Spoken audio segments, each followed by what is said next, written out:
Well, hello everyone.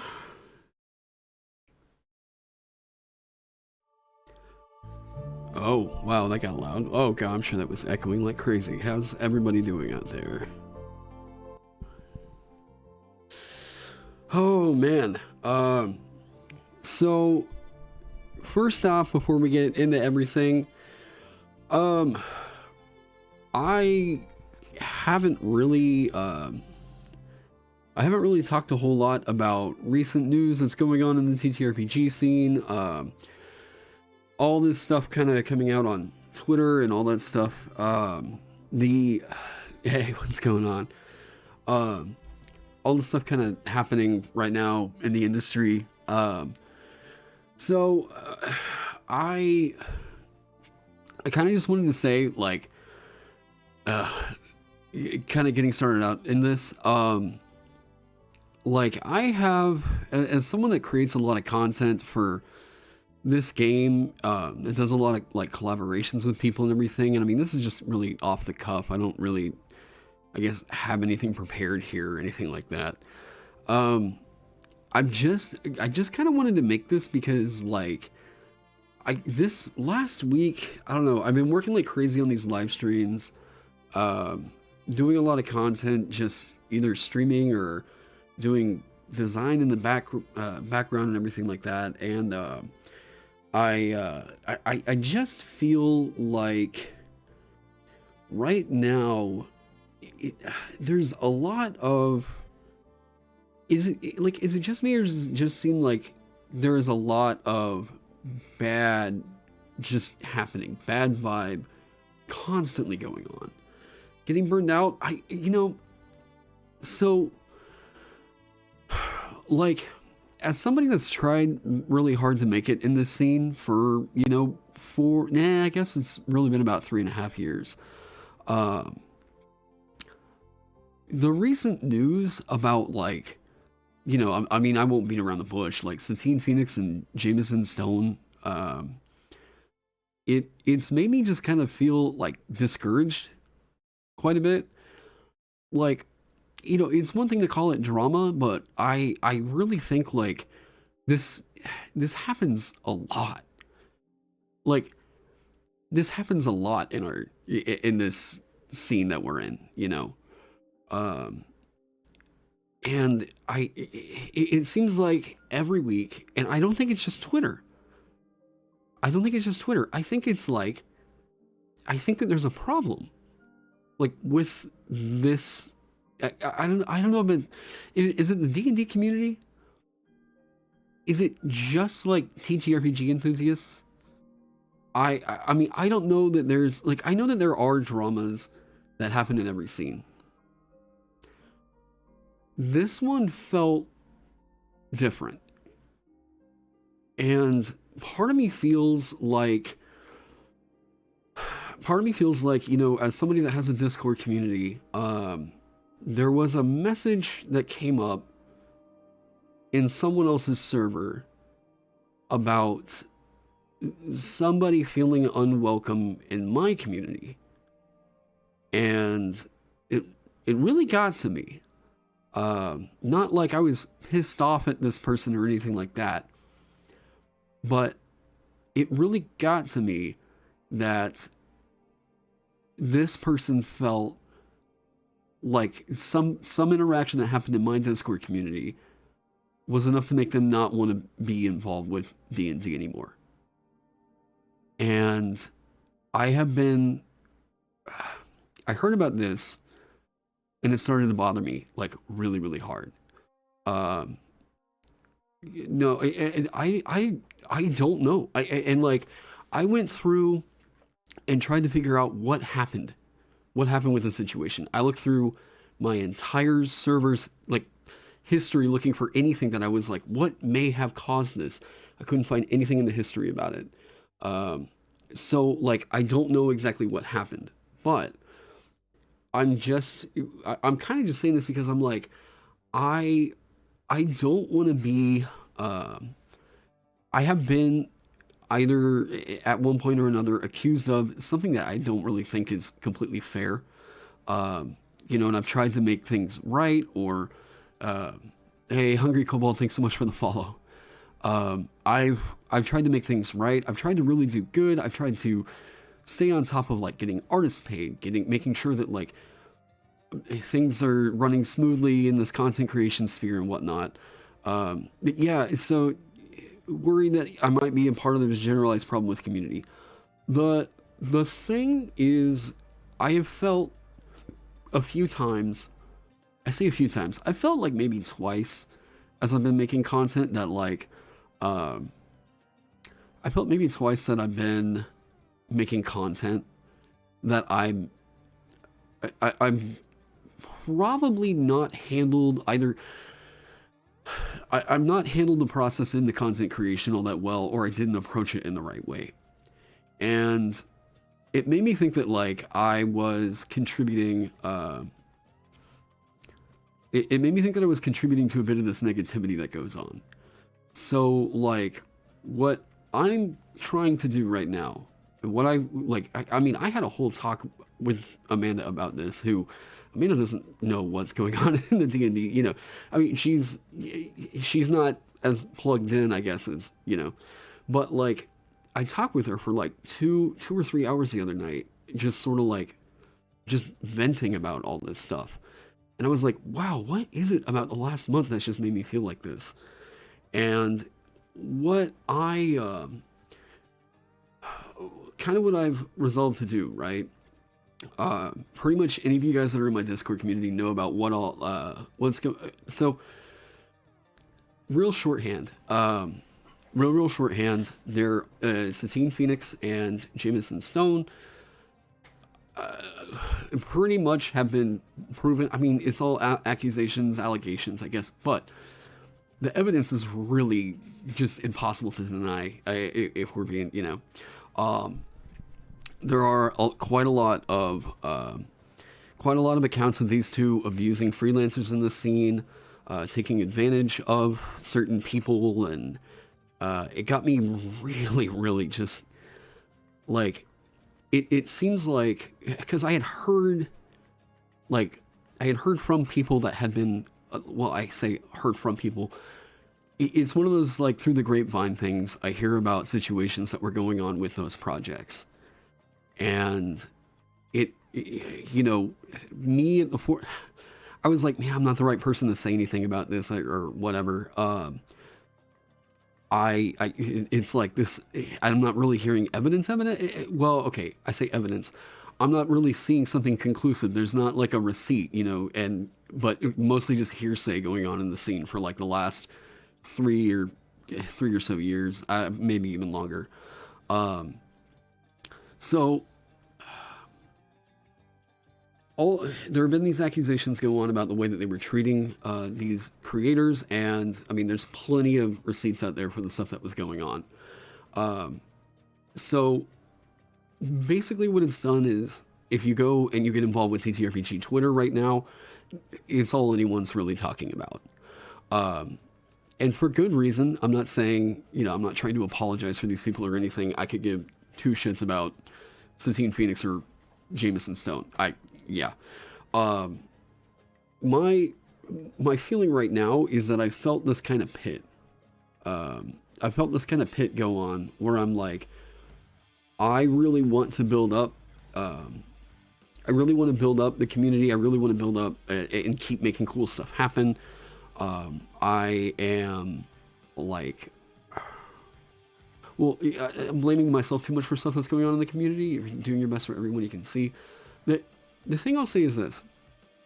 There have been past situations whenever I was like a younger content creator that like, maybe I got real quick to react. Maybe I just felt like, oh my God, like I've got to get super defensive about this situation or whatever. You know, I've learned a lot in the last couple of years that I've been making content. I mean, a lot. And I'm really happy for where I'm sitting right now. So what I want to say here is like, if I'm thinking about like the direction that I want to take stuff in as far as like my channel content and everything like that, you know, it did get me, whenever I say burnt out, it's not so much that like I'm burnt out on D&D stuff. It's like I'm burnt out on the negative shit going on. The fact that there's it seems like every day there's a new big personality that we're just finding out is a horrific person. You know, like, and oh god, I'm trying to phrase this in a way to where it's like what I really mean and not what it could be interpreted as. The people that are, you know, coming forth and everything, that is good. I'm happy, and I'm glad that you are feeling comfortable enough to come out with this information now, and that you don't, I guess you're not having to deal with this just being pent up anymore. I feel a lot of sympathy for all the people that were involved in all that situation. And it sucks. It really sucks. So what I want to kind of move forward with, am I still mulling over Colville's response to your feedback? No, so that's another thing that I want to kind of touch on. I don't think that Colville was necessarily acting in his best behavior, but it wasn't really right of me to jump on it in the way that I did as a form of like, I guess just taking a jab at him. And, you know, like, I probably could have handled it a bit more tactfully, you know, but yeah. So what I want to do now, God, I don't know if you can hear that plane or not. What I want to do now is like kind of refocus on some things. One of the things that I learned is like, probably not great of me to put out a review for a thing that I just don't think is quality material. I get a lot of stuff sent to me that people ask me to like cover on my channel, and it's like, if I recommend something to you guys, usually it's going to be like, I know now that if I make a video and I don't feel great about the material that's in there, that's not one I ever really feel good about putting out there. It immediately feels like I'm putting out some negativity. And even though I might just be giving an earnest critique, it doesn't seem like to the layman coming and checking it out that I'm necessarily like, that I don't know, maybe that I'm not being nice enough, or maybe that I'm just being an asshole, right? Now, I think that some of this perception is people not understanding what it's like to go through and have your work critiqued or whatever. But the other part of me had to understand that like these are smaller creators that are making this stuff. And it's not right to always judge that on the merit of this needs to be a professionally polished product, you know. That was the thing that I learned, I think, in my like first year of content creation. And since then, I'm pretty happy to say that I have not put out a video on content that I would have more negative things to say than I would have positive things to say. So, like, you never thought I was being a meanie with the Colville situation? I don't know, like, I don't think I was being mean, but I just don't know that it was absolutely necessary, you know? If it's something that, like, I got asked quite a bit about, you know, all that. Yeah, you need to be more diplomatic about it. Yeah. Trying to figure that out and navigate that is one thing. It's just whenever it's like a bigger personality and you're constantly asked about like, hey, you should check this thing out. Hey, you should check this thing out. And I was finally like, okay, I guess I will. I didn't like doing reviews of MCDM stuff because I couldn't really find a whole lot of positive, like, I couldn't really get excited for the material, right? I was really happy in the first part of that talent because I was like, yeah, there's some cool stuff going on. Great. It seems like some of their design sensibilities got sorted out or whatever. And then I get into it and then I'm like, it's that same feeling I feel whenever I'm looking at an MCDM thing. I'm like, I don't know. I get this pit where I'm like, I'm trying to turn this around into something positive, right?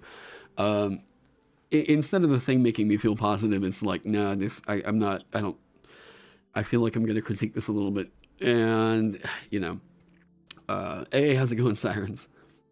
So basically, all that goes in to say, like, I've recommended a few times, you know, hey, if you're a freelancer out there working in the scene, one of the videos, Mike Monero, it's called Fuck You Pay Me. Go watch it, okay? Please, please, please go watch it. It is one of the best, like, mindsets to freelancing. One of the best videos on that you could possibly go check out, okay? So, go check that one out. To anyone that's involved in that whole situation, you have my sympathies. I'm sorry that you all have had to deal with all that. Just me personally, like, I mean, I don't know. I wasn't affected by it or anything like that. Like, you know, it's just, I feel really bad hearing about how these other creators were treating other people and how those people may not be in, like, the D&D community anymore because of that, like, situation, right? There could be some great creators out there. I mean, in fact, I've talked to a few of them that don't engage with the TTRPG scene anymore because of the way that they were treated. Yeah, Mike Monero, Fuck You Pay Me, for anyone. Yeah.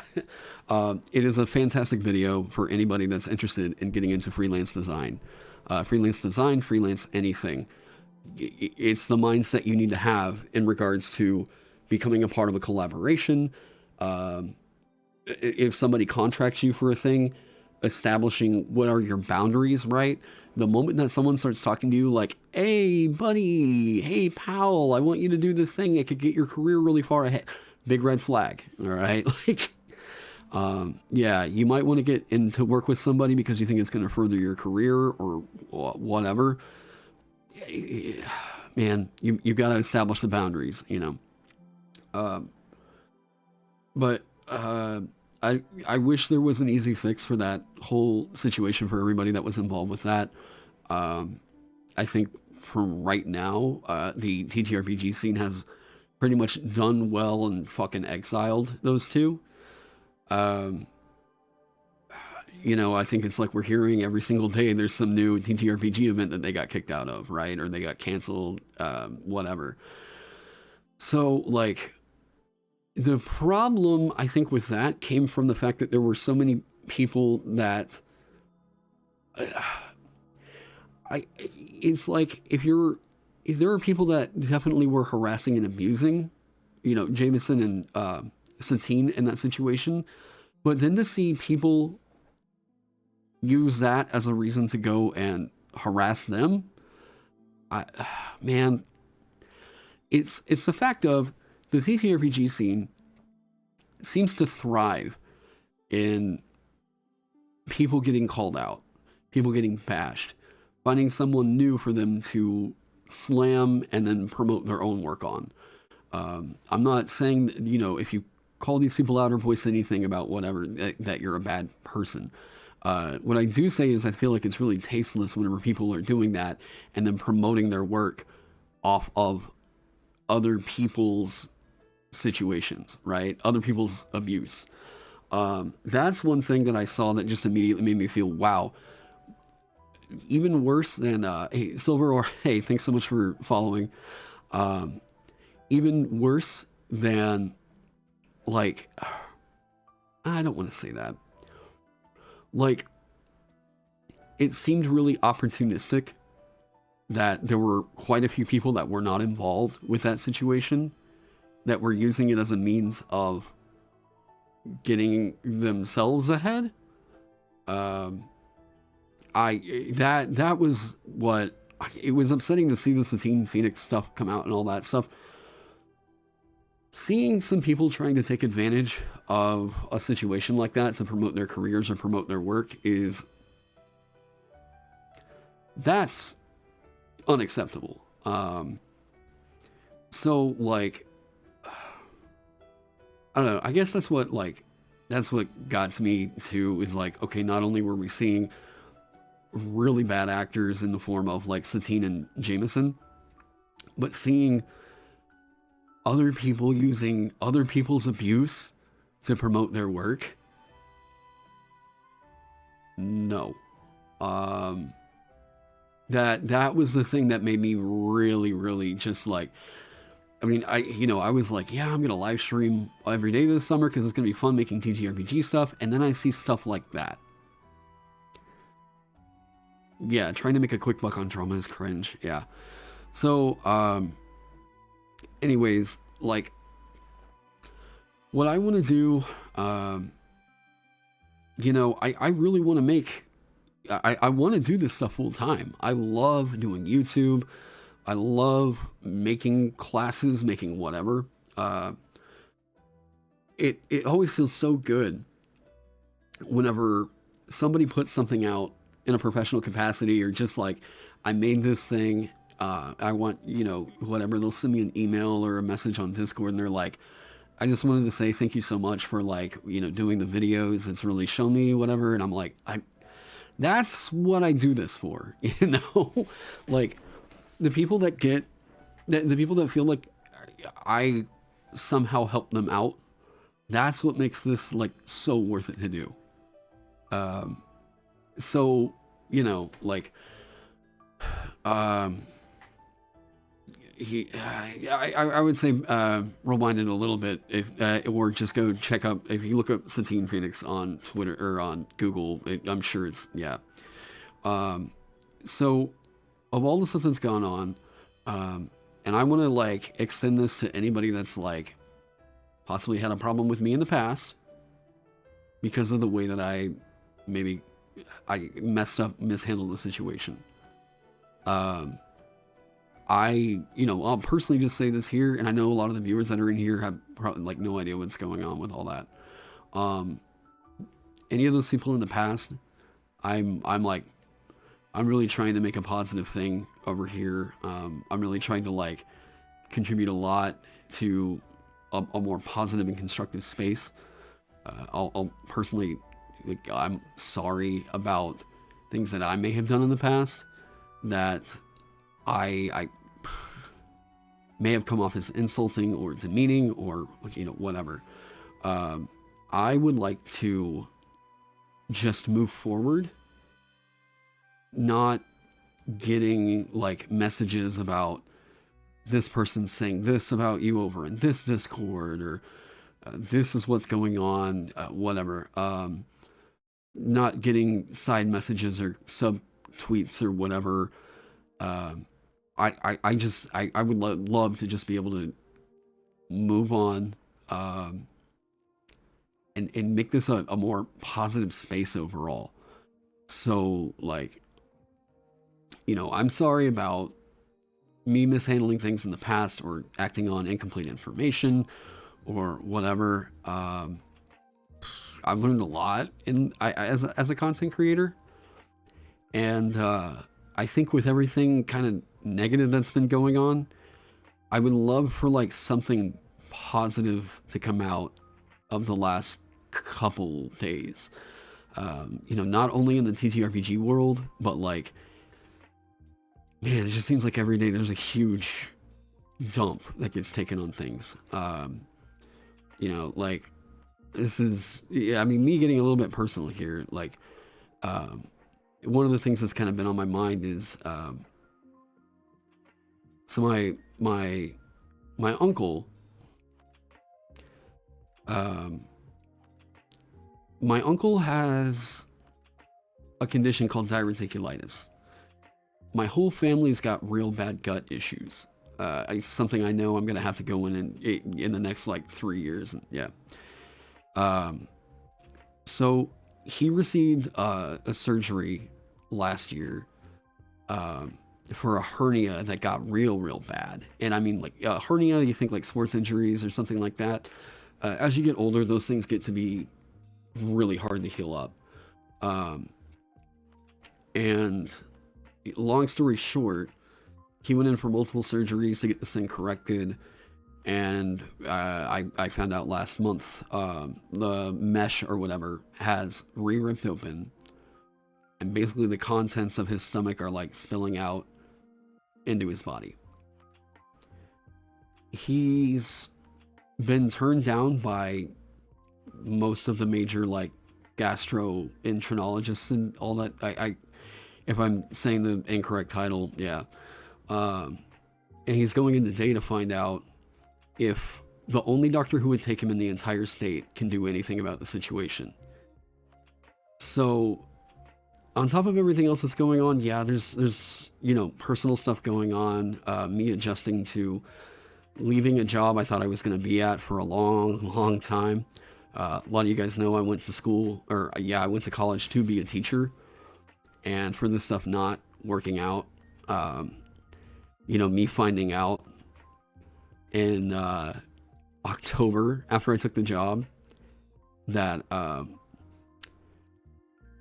me finding out in October after I took the job, getting yelled at by coworkers that I was working really close with, dealing with the verbal abuse and everything up there was what made me go, no, I'm done. And I thought me getting out of there and trying to go full-time with this was going to be the good decision. And I've been trying to adjust and everything like that, and it just felt like over this last week I felt demoralized. To the point of me thinking like, should I go back for my job back? There's a lot of bad vibe going on. And rather than continue to contribute to that, I'm going to be making a few decisions about, I'm going to be making a few decisions in regards to the community and everything. I've been kind of talking with the mod team and everything like that a little bit about it behind the scene, but one of the decisions I think I want to make right now is I want to, at least I'm feeling this, I feel like this is the right decision. I want to delete the TTRPG industry channel in the Discord. I feel like more often than not, that channel is being used to a little bit too specifically, talking about rather than like new releases or what else going on, it's being used to drama monger, right? I kind of figured it was like back whenever I first started it, and whenever I saw what it was getting used for, that's whenever the emoji got turned over into like the teacup, and I was like,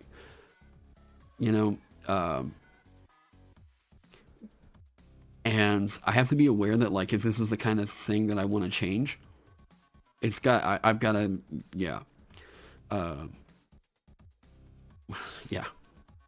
I love the homebrew channels. I love all the homebrew channels that are happening over in the Discord. I love all the activity. I love all the submissions. I wish there was time in the day to get to all of them. I'm trying, as I just wrapped up a lot of the design on the Alchemist, to get to a lot of that stuff. And get back up on, yeah. Hey, Phil. So yeah, I think that's the smart move right now. I'll be trying to figure out exactly how I want to implement it in terms of any rules on the server go. I did just update the rules. So,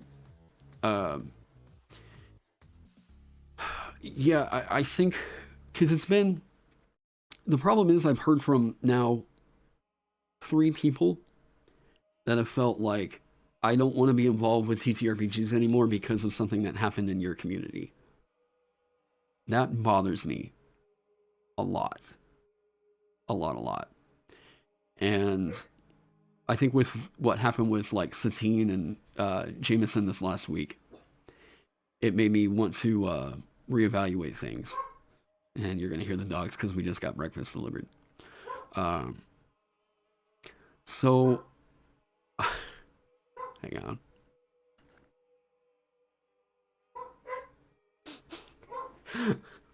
Here's my breakfast. We will get in on the Alchemist stuff, but yeah, I do kind of want to get to this, talking about this.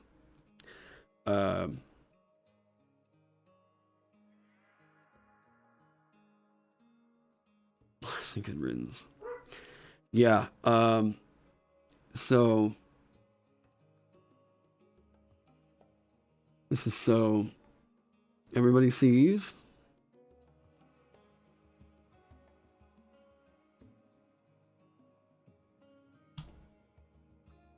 All right.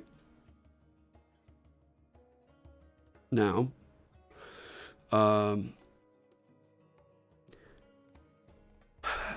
it's fine to, you don't know what happened, but it sounds serious. It's more of a lot of the,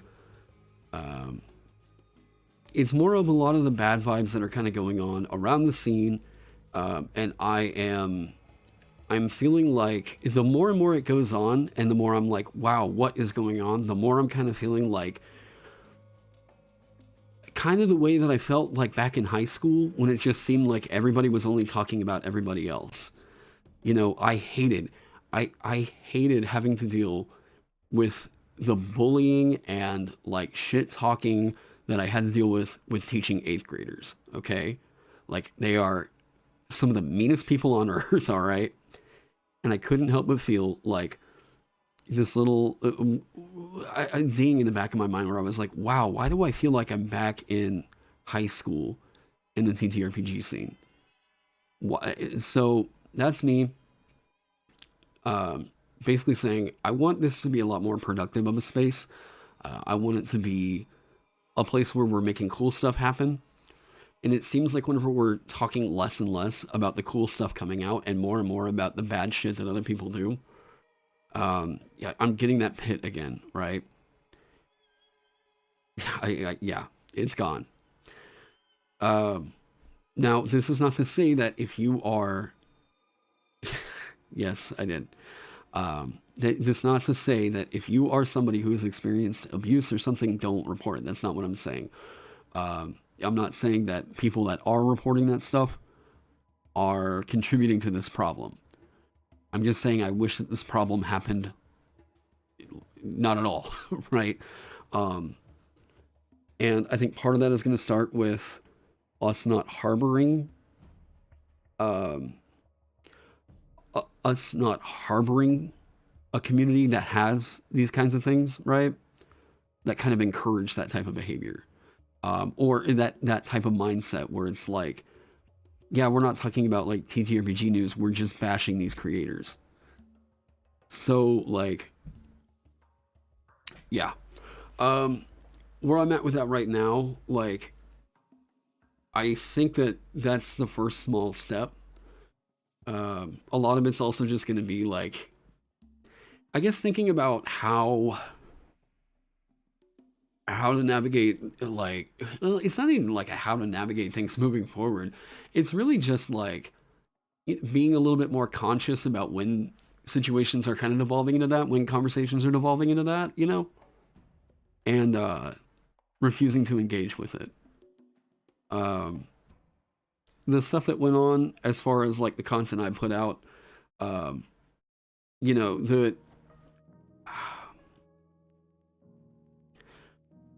the situation that happened with D&D Legacy,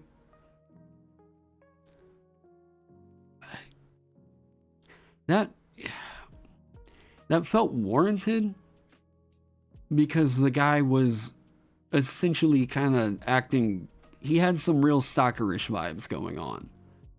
And the fact that he was harassing other YouTubers was what I felt like, all right, yeah, I'm going to do this. I'm going to call this guy out. I don't know, I felt like with Matt Colville, it was like I smelled blood. And that's the problem. And I don't want that to be the way that I think about making content. Is that I smell blood, and then that becomes the thing that I need to talk about. So, I think with that, plus he puts your channel at risk. Yeah, that was another thing too. The fact that he was trying to promote pirated material in the chat was a big problem. Because I had to, if I remember right, I turned off live chat replay because of he tried to keep posting links or something. But yeah, so there are a few things going on. A few other situations that I'm still kind of monitoring as far as like other, just other shit. Like, yeah. So I am...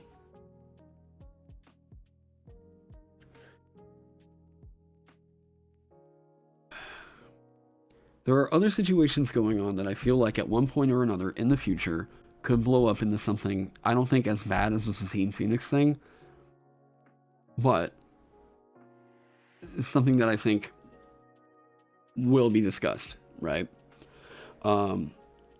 So I hate to be all cryptic and everything about it, but I'm not exactly directly involved in all of it, so that's for, yeah. Yeah, you have no idea about this till you're just here for the homebrew. So what I just want to say is, like, me as a content creator, I feel like I've learned a lot, as in, like, how to negotiate, or how to navigate. There we go. How to navigate these spaces. And sometimes I may have, like, phrased something incorrectly, or, like, did a poor job at, like, evaluating. I say something and then I'm like, I'm not really picturing how that might be interpreted or something like that, right? So, you know, it's like, here I am on live stream coming up, like, completely off the cuff, about something that honestly, it means a lot to me. You know, you guys are, I felt like such a shut-in, but it seems like I still get, I haven't felt just like a completely, like, you know, cave creature or whatever, because I can get on stream and it's like, yeah, I feel like I'm getting my, like, I feel my social tank, like, refilling, you know? You guys are awesome. The overall creativity that's being put into my community, I absolutely love. I love that I can just sit here talking about this game that I love with you guys, and you're excited to, you know, whatever. Something as small as, like, a little change in an InDesign document, and yeah. So, anyways, and yeah, if this is a VOD that you're watching later on and you have no idea what's going on, just go research it for yourself. I'm not making a video to, like, kind of explain the situation or anything like that. Anytime I've made a video on anything like that, maybe like the Adam Coble situation, whatever, the Mike Merles thing, whatever, I'm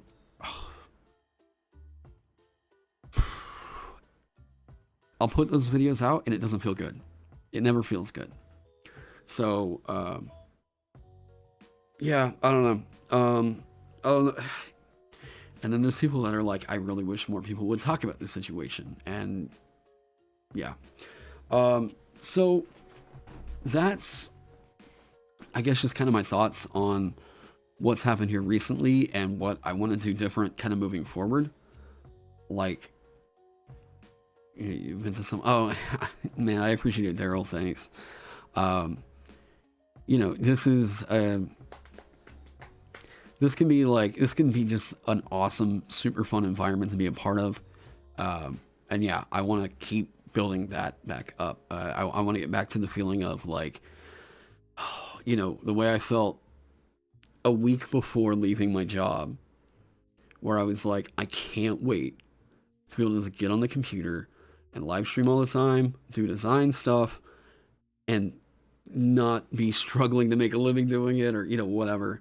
I love doing class design. I mean, whenever I'm not here live streaming with you guys, I often got an InDesign document pulled up where I'm like, here's another idea, you know. I even thought at one point just to, like, go quiet for a month and then see if I could, like, get 2 classes cranked out, like, you know, what Brandon Sanderson did with, like, 5 novels, and just drop them. But, you know, yeah. I'm very, very happy with the way that the Alchemist has gone on. I can't believe that. I don't even know that I don't know if it's been 3 weeks or a little bit longer, but, like, man, so many cool videos, movies, and series that we can gather and watch stuff. I think that's a great idea. You got to understand that the bigger community, the more difficult to control or predict that happens, or what happens. So don't put all the weight of your community to do on you. Just do the best you can. Thanks. No, yeah.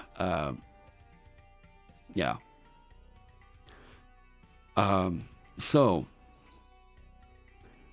that's just, I guess, me doing real talk for a second. You guys get to know a little bit about kind of where I'm sitting and what, like, kind of what's going on in my brain right now. Yeah, I mean, it feels silly because I'm like, yeah, I wasn't directly involved with any of that recent situation, but it still hurt. Like, it still hurt, you know? Like, I, I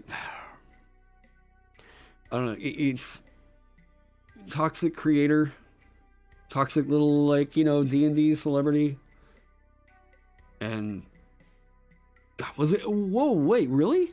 2805, so 22 days, no shit, wow. Man, yeah, like, it's just the way that people react in this scene whenever a situation like that goes on is the kind of thing that I just think really, really got to me. And because it wasn't everybody, it was not everybody, but there was enough that I was like, wow, this is the exact kind of thing I've voiced having problems about in the past, and here we go again.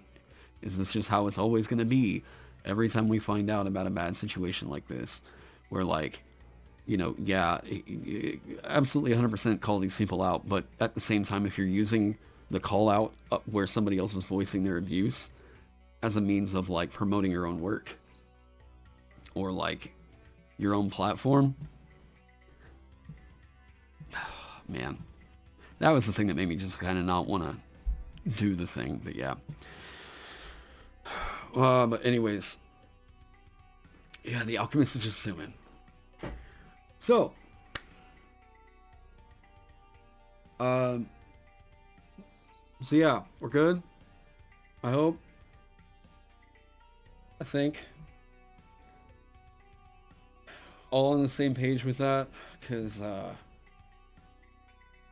yeah. I was just checking Discord because people are asking. And let me go double check real quick. I think our food got here, and I think Amanda might have fallen back asleep. One sec.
All right. Oh, Jetstream, fuck yeah. Did I lose weight? Oh god, I don't know how I possibly could have. I mean, I am 6'2" and I think 220. I don't know. I haven't weighed myself in a while. You think I just shaved recently? Yeah, I trimmed it up. Oh man. Okay, thinking too much. Yeah. No, I am gonna get something like. There's a stair stepper back here, but like I'm gonna get something to kind of help keep my legs like active and mobile while I'm working so much. Especially whenever I get into a class design like this, it's pretty easy for me to just like forget that I've been working on it for like 6 hours. Yeah. Looks like the new Alchemist is fire. Hey, I appreciate it. I want to kind of walk through. Yeah, I'm 6'2". I want to kind of walk through my. Okay, I'm 6'2", my dad, so my dad is from Texas, big dude. Are there sausage? Yeah, Oh, and bacon and... yeah, Huh, okay, bacon. Alright. cool. Yeah, my dad is six. Well, okay. So my dad's like 74 now. My dad back whenever I was a kid was 6'5" or 6'6". I can't remember. But yeah, he was into boxing back like whenever he was in high school and everything. Um, um, it was like, I was in, what was it? I was like in seventh grade, and then suddenly just like, whoop, I hit like eighth grade, and I just kept like growing, and then I think I hit like 6'2" whenever I was a sophomore. But yeah. It's kind of funny because like Amanda's 5'2", so like you guys are usually seeing me like sitting down in a chair, but yeah. Oh, by the way, that's the other. Hang on, you forget how much is a foot then? 3 feet is roughly 1 meter. I think it's like. I'm about to give you like inches. Phrasing. Wait, because this is gonna be cool. Because I had talked about this and I hadn't sat down to quite schedule it out yet, but coming soon, and by soon I mean like maybe this weekend, probably this weekend. I'm talking with the mods, kind of about the best way to do this, but I guess we'll do the announcement here. Boom. All right. So, this weekend, I don't know, maybe Saturday, I'll see what's going on. We're gonna do another round of homebrew consultations. If you have a homebrew that you've been kicking around that you'd like to just kind of hear my opinion on, there you go. Now, a couple things with this, because I gotta set some rules up on these. Yeah, this weekend I think this weekend I'm thinking maybe the 18th. I don't know. I mean, I always said I would do an announcement 24 hours before, so maybe tomorrow. I know Amanda's got to work, so I might just live stream and do that. So let me talk about this real quick. There we go. Yeah. So if you're going to submit a homebrew on this one, couple rules on this. No full classes. Full classes take way too long, and whenever I've done it in the past, it just seems like it kind of stun locks the stream for about an hour or two. I can't really get to an entire class consultation all in the course of a live stream. It's kind of unfeasible. Like, you guys saw me spend almost like 45 minutes to an hour just talking about the first level of the talent, right? So no full classes, but if you have a subclass for an official 5e class, no class fixes too. If it's like 1 or 2 features, sure. But like a complete overhaul to a class where I've got to like get deep and dive into it, I can't. Yeah. Subclass for an official, like one subclass for like an official class, okay? Or one that I'm like, oh god, I've got to be like super familiar with it. Like, if it's one of mine, Benjamin's, Ross's, man, yeah, even then, like, I still haven't seen the Spiritualist play out. Okay. Like, I know Heavy's Gunslinger really well. Okay. It's still gonna be official classes. No. It's gotta be an official class. Second thing. You cannot have the material that you are sharing with me behind a paywall. what I mean by that is this is just a means of kind of cutting out trying to use the consultation stream for promotion. Now, reason being, sorry, there we go. These are meant to be people who are, these are meant to be helping out people who are newer into homebrew and are thinking about doing it a little bit more, officially. They want to learn stuff about the game. They have a lot of fun doing it. These are supposed to be for pretty amateur, it's just kind of stepping into it, whatever.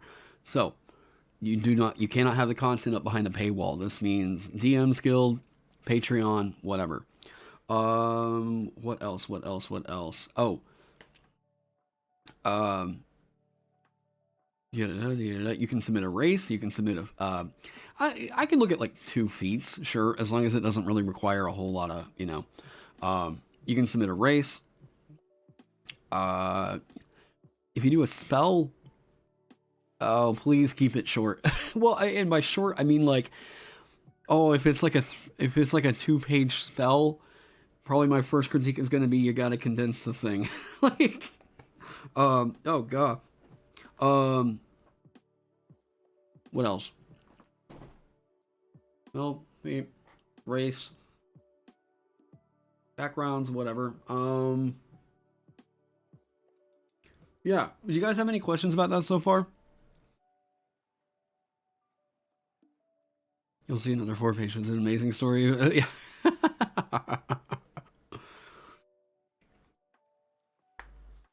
And yeah, the art in the material. It all has to be safe for work. Okay.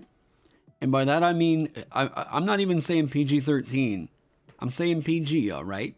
Yeah, credit the artwork, all that stuff. Because what I'm going to be doing, where do you submit? Hang on one sec. Actually, we can do this now. Okay.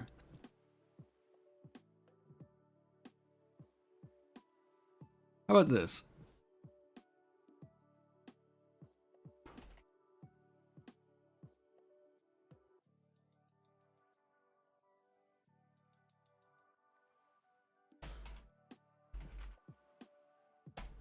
Okay, so if you go over into the Discord,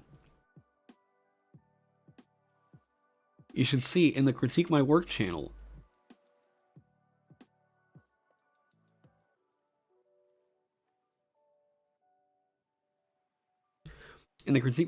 which someone just, yeah, there is Homebrew Consultation Stream Viewer Brew Submissions. Submit your stream here as a PDF, or if you would like to have my critique as like a note and you don't want to have to keep referring over to this VOD for all that, you just missed it, Daryl. And you don't want to keep having to refer to the VOD to get your, to get your comments and everything. Submit it to me as a Google Doc. Okay. Well, Google Docs is fine, but yeah. It's just, I've learned from the past in doing streams like this that, like, and Chuck would be looking pretty. You like those Photoshop tricks? Like,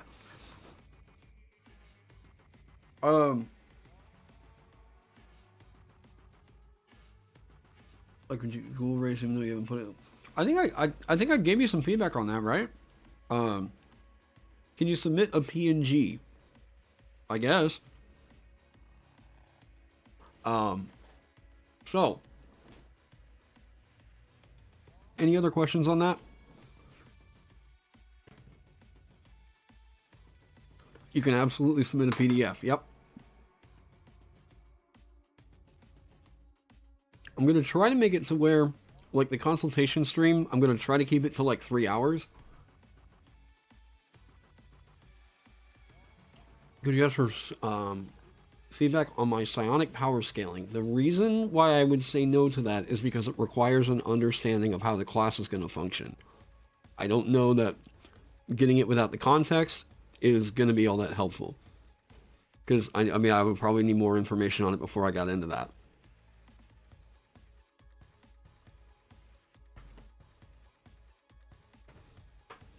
Any other questions as I kind of chew on my breakfast here for a second?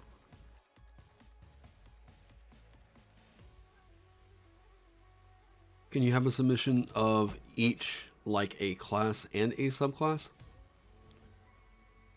Wait, what? Number one, we're not, yeah, so don't submit a full class. Don't submit a full class, because I can't really, like, thoroughly, yeah, help out with that on stream. I will say, though, if you're looking for some more in-depth stuff, if you're looking for, like, more in-depth critique, I'm available if you want to, like, okay, let me go back on that. Do not hire me. Viewers out there, don't hire me to do critique. Because I want to keep you guys as viewers, I don't want to start tying up business relationships into all that. Now, don't hire me, but there are other creators who are either pro designers that are in my Discord that you can get in contact with. Now, that's between you guys, not between, you know, I don't want to get in the middle of all that, but one of the best ways that you can start to really, really level up as a, like, content creator, especially, like, as a D&D, like, designer, because you got to know quite a bit about the inner workings of this game to do this, like, in a professional capacity.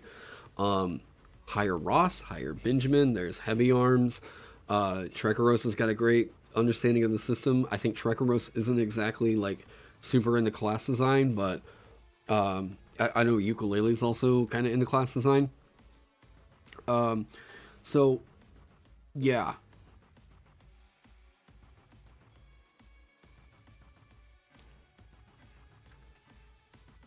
I'm excited to see my take on the Alchemist you've been playing with Mage Hand Presses. Oh, yeah. I played with it, too.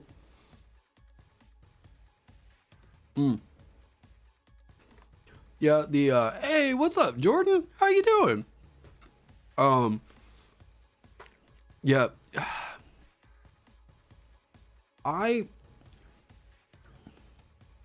like, if someone hired me to do a class critique, like, I used to offer it on my I was offering critiques over, you know, some feedback consultation stuff over on my Patreon. The reason I cut that out was because I didn't realize, like, how poorly I had worded what a consultation like that would be. So that's why I've kind of stepped away from that. I'm finishing a few others where I'm like, okay, let me get to this or whatever. It was impossible for me to do during the school year, but I think it's going to be one of those things that I kind of set firm that I'm like,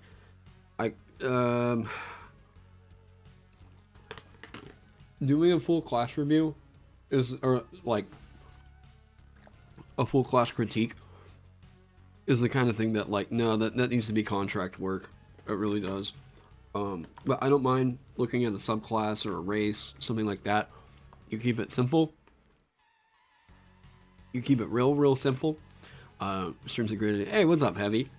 And yeah, hopefully it'll help out. If there are, I see Heavy's here. If there are other people who are interested in stepping on, some pro designers that want to give some feedback, you know, you're welcome to it. But, anyways, so, you're gonna hire me for critiquing you on the site. Here's what I want to say. Yes, I do. Heavy will teach you how to design from reduction, okay? Heavy's the kind of guy that, if you like how simple things are to understand, if you like how, like, clean, clear, and concise things can be in a 3rd level core, like first 3 levels, yeah, man, talk to Heavy. But I know he might be busy on other stuff, but Okay. And with that, I'm done with my breakfast. You have a homebrew race and subclass. I want some feedback on, so could I submit both?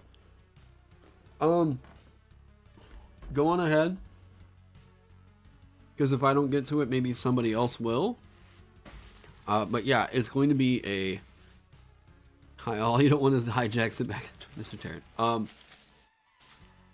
Yeah, it's hopefully only going to be maybe a 3-hour stream. But I'm going to try to get to as much of it as I can. And if it doesn't work out, then we can always do another one of these. But yeah. So. All right. So let's talk Alchemist. Now, how do I get this out of here? Let's do that. How's the, oh, sorry, I'm going to burp. Okay, there we go. How's the playtesting going?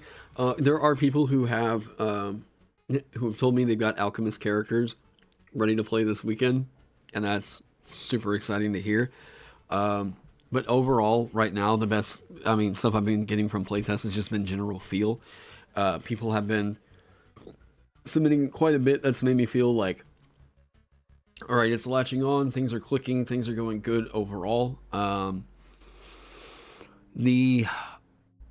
So the way that I kind of do playtesting is like, number one problem right now is running games in real life is just me being 32 and having a whole bunch of people, like a bunch of my friends that are the same age that, yeah, you keep thinking it'd be fun to collaborate with me if you want to review some of your revised 5e subclasses or something. Be fun / relevant for your homebrew. Yeah, we can do something like that. Yeah, man. Like, you give me a call sometime. We'll figure it out. With the oh shit, where was I at? Oh, okay. So, playtesting. So, there's a few ways that you can organize like your playtest cycle. All right. Like, now that I've gotten to this point in it, there's a few things that there's some information I'm trying to get out of playtesting, and I included it here in the playtest document so that you guys, there we go. You guys know what I'm kind of looking out for in any form of playtest. Clarity, crunch, and feel. All right. Now, clarity.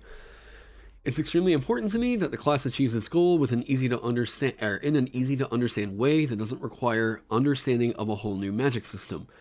Only class I've really done it that broke this was the Runekeeper, but I felt like it required that. I believe there's a layer of complexity expected with this concept, but I'm very interested to find out how you feel this class presents the information in a clear and concise manner. I would like to know that, like, whenever you're reading through this, does it click? Do I know whenever I see something that says, like, whenever you attack, you can do X, that X makes sense, right? So, that's what I mean by clarity. I want to make sure, and this is why you guys will see me have, like, Amanda come in here, and why she's credited as the first time user experience, right? If Amanda can read it and understand what it does in a click, because me, as somebody that has a way more mechanical like mind for this game, I know something could make sense to me, but if it's referring to a rule that might be a little bit more obscure, you know, then I want to make sure that it's clear, or if I need to clarify something, I will, right? So, crunch. So I say here, all you munchkins out there, now's your time to shine. While I have a fair estimation as to the class's damage and healing potential, I'm sure there are things that may slip through the cracks. If you discover some synergy with multiclassing or through a series of feats that causes an unintended interaction, please let me know. The one I'm interested to see that I think a lot of people are going to really, really like is actually the Salbinist. I think that those of you munchkins out there that are trying to see what kind of power you can get out of a thing, this is a new toy for you to play with, all right? So, lastly, feel. The class is intended to evoke the traditional fantasy of alchemy, wherein a character uses special compounds to create items they use in combat. I'm interested to hear how you feel the class mechanics feel about the class mechanics conveying that concept in play. All the changes I've made to it so far address this and this right here. We're in a version 3 or version 0.3. Okay. The changes that I've made, I've even listed the changelog over here because I really hope that that's helpful to people. And maybe, yeah, a part of why I started doing this, like, I don't know, back whenever I was like, I guess was it on the Runekeeper that I was really documenting changelogs? I didn't really take one down for the Dancer, but yeah. So, oh no, I came back and started it on the Dancer after it had been out for a little while, but yeah. Okay, so changelogs. This is just a document, changes that I've made. You all know what a changelog is, all right? I don't need to explain this to you. You're smart people, all right? So, some of the class features I've changed. Lightning in a bottle. This feature is now called Eureka, with the new lightning in a bottle being a once per week very rare option, potion. This change was originally with the feature. You can use a bonus action granted by Catalyze to create a potion with a rarity of common that you know the formula for, providing raw materials. Once you use this feature, you cannot do so again until you finish a long rest. The rarity of the potion you create increases as you gain levels in this class, starting at 7th level, uncommon, and again at 13th level, rare. What you all may see right now is that very rare has been taken off right here. That's because it's now at 18th level. When you create a potion with your Eureka feature, you can create a potion with a rarity of very rare. Once you create a very rare potion this way, you can't do so again for 7 days. The highest rarity of any potion currently in D&D 5e is very rare. So what this does is it's building off of this feature, and it is a power enhancement that it's at the intended level for that. No, there aren't any legendary potions at all.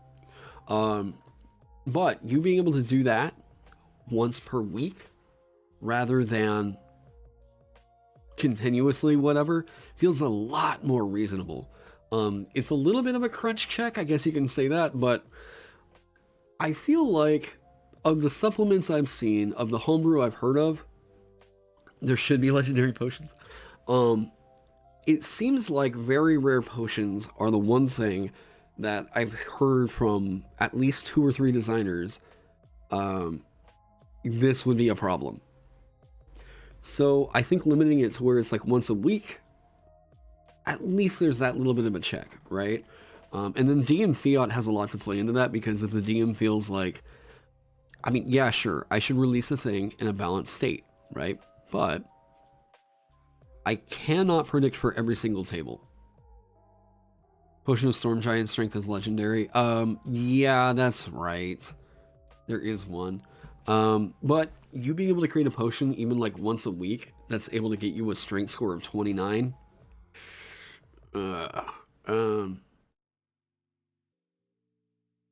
Oh, good question. Are the Alchemist special potions intended to be usable as loot for DMs, or are they really only going to be balanced for use for the Alchemist? All the items I wrote in here, basically, here's what I'm doing. Because this is a good question. I wrote completely new adventuring gear that, yes, I am fine with you buying at first level. You want to trade out all the equipment or whatever. This is just meant to completely just be an addition to everything else that's in the adventuring gear, right? That includes all this stuff right here. You will be able to buy anything that's in this if you have the gold, whatever. This is all stuff I completely intend. DMs out there, you want to add this to a merchant shop or something, whatever. There is nothing about the way that I've written any of these items that prevents them from being used by other players. You can 100% just make an alchemist with a shop, and they're selling this stuff right here. There you go. Hope that answers the question. And I honestly kind of love the idea of, with your starting equipment, you can buy some of these weird items in here. So like, you know, I don't want a rope, I want an instant rope, or like I want to be able to immediately create a wall. I saw instant rope because this is this is from an older edition. And I saw Instant Rope and I was like, that's the character of the Alchemist right there. Something that weird and zany where it's like, we're going to take some of the conventional items and just make it weird. Like, let's do something. It's a rope that it's only a rope after you pour it out of a flask and then it becomes a rope. Okay, that's super fun. I love that idea. And you being able to create one of those, like, oh man, I love this idea. But I saw the idea for instant rope and I was like, that's cool. I want to give my own twist on it. So this one hasn't existed in the game. Instant wall. This is a way for you as an alchemist to basically get like a wall of stone. It's only now the reason why I feel like this is okay. Number one, it's a tiny wall. This is not a big area, but that can be a lifesaver in the middle of a combat. One turn for you guys, if you can successfully wall a thing out to where it has to spin a turn and you guys get to kind of plan for a second. I love that idea. Titania asked, I know 5d4 is the highest gold roll currently in the game, but do you think Alchemist warrants 64? I wrote 10d4 on the Sovereign because I just thought that was really funny. But, I mean, possibly. It might just be worth an arbitration of saying, like, you know, you can start out with the equipment listed here or do this other thing, right? Yeah, I'd rather keep it conventional. The thing with 10d4 was just, like, kind of goofy for the Sovereign. But, so instant wall. A foamy compound that quickly expands and hardens when exposed to air. You can throw this flask... Let me do that. At a point within 20 feet with either the attack or use an object action, shattering it on impact. When you do, the contents of the vial expand to a 10-foot square panel of tough stone-like matter that is 1 foot thick, with the face of the wall facing you. The wall lasts until the end of your next turn, then it crumbles to dust. If the block cuts through a creature's face when it appears, the creature within the area is pushed to an opposite side of the wall and must make a dexterity saving throw, taking 1d8 bludgeoning damage on a failed save. I just realized I need to write the dex save in here. The wall is an object that can be damaged and thus breached and has an AC of 12 and 10 hit points and is vulnerable to bludgeoning and thunder damage. So, this is just an immediate, like, I'm making an obstruction. And it's a very, very temporary obstruction. So you're going to get a round in here, maybe, if you do this well. In order for you to, like, even if you're just cutting off, like, 5 feet of movement from the enemy, like, that can make a lot of difference. A lot of difference. Oh. For a quick recommendation, how do you get inspiration when things seem like you are out of ideas or doing crappy things? I'll get up and I will go get away from it for a while. Like, I am not, despite the fact that you've seen me churn out a class in like 3 weeks here, doesn't mean that this is how I always operate or that I'm a endless flowing font of ideas here. Sometimes the thing that's most helpful is just to get up and get away from the thing and like just go for a walk, go do, and I know that that's like almost a cliche, right? But like, for real, get up, get away, and just think about something else. Don't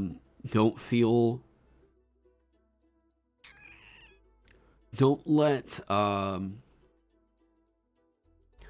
the internet fool you into thinking that, like, if you're not currently doing a thing, that you're not being productive. Because it's really important that you also take care of the thing that's churning out the ideas, right?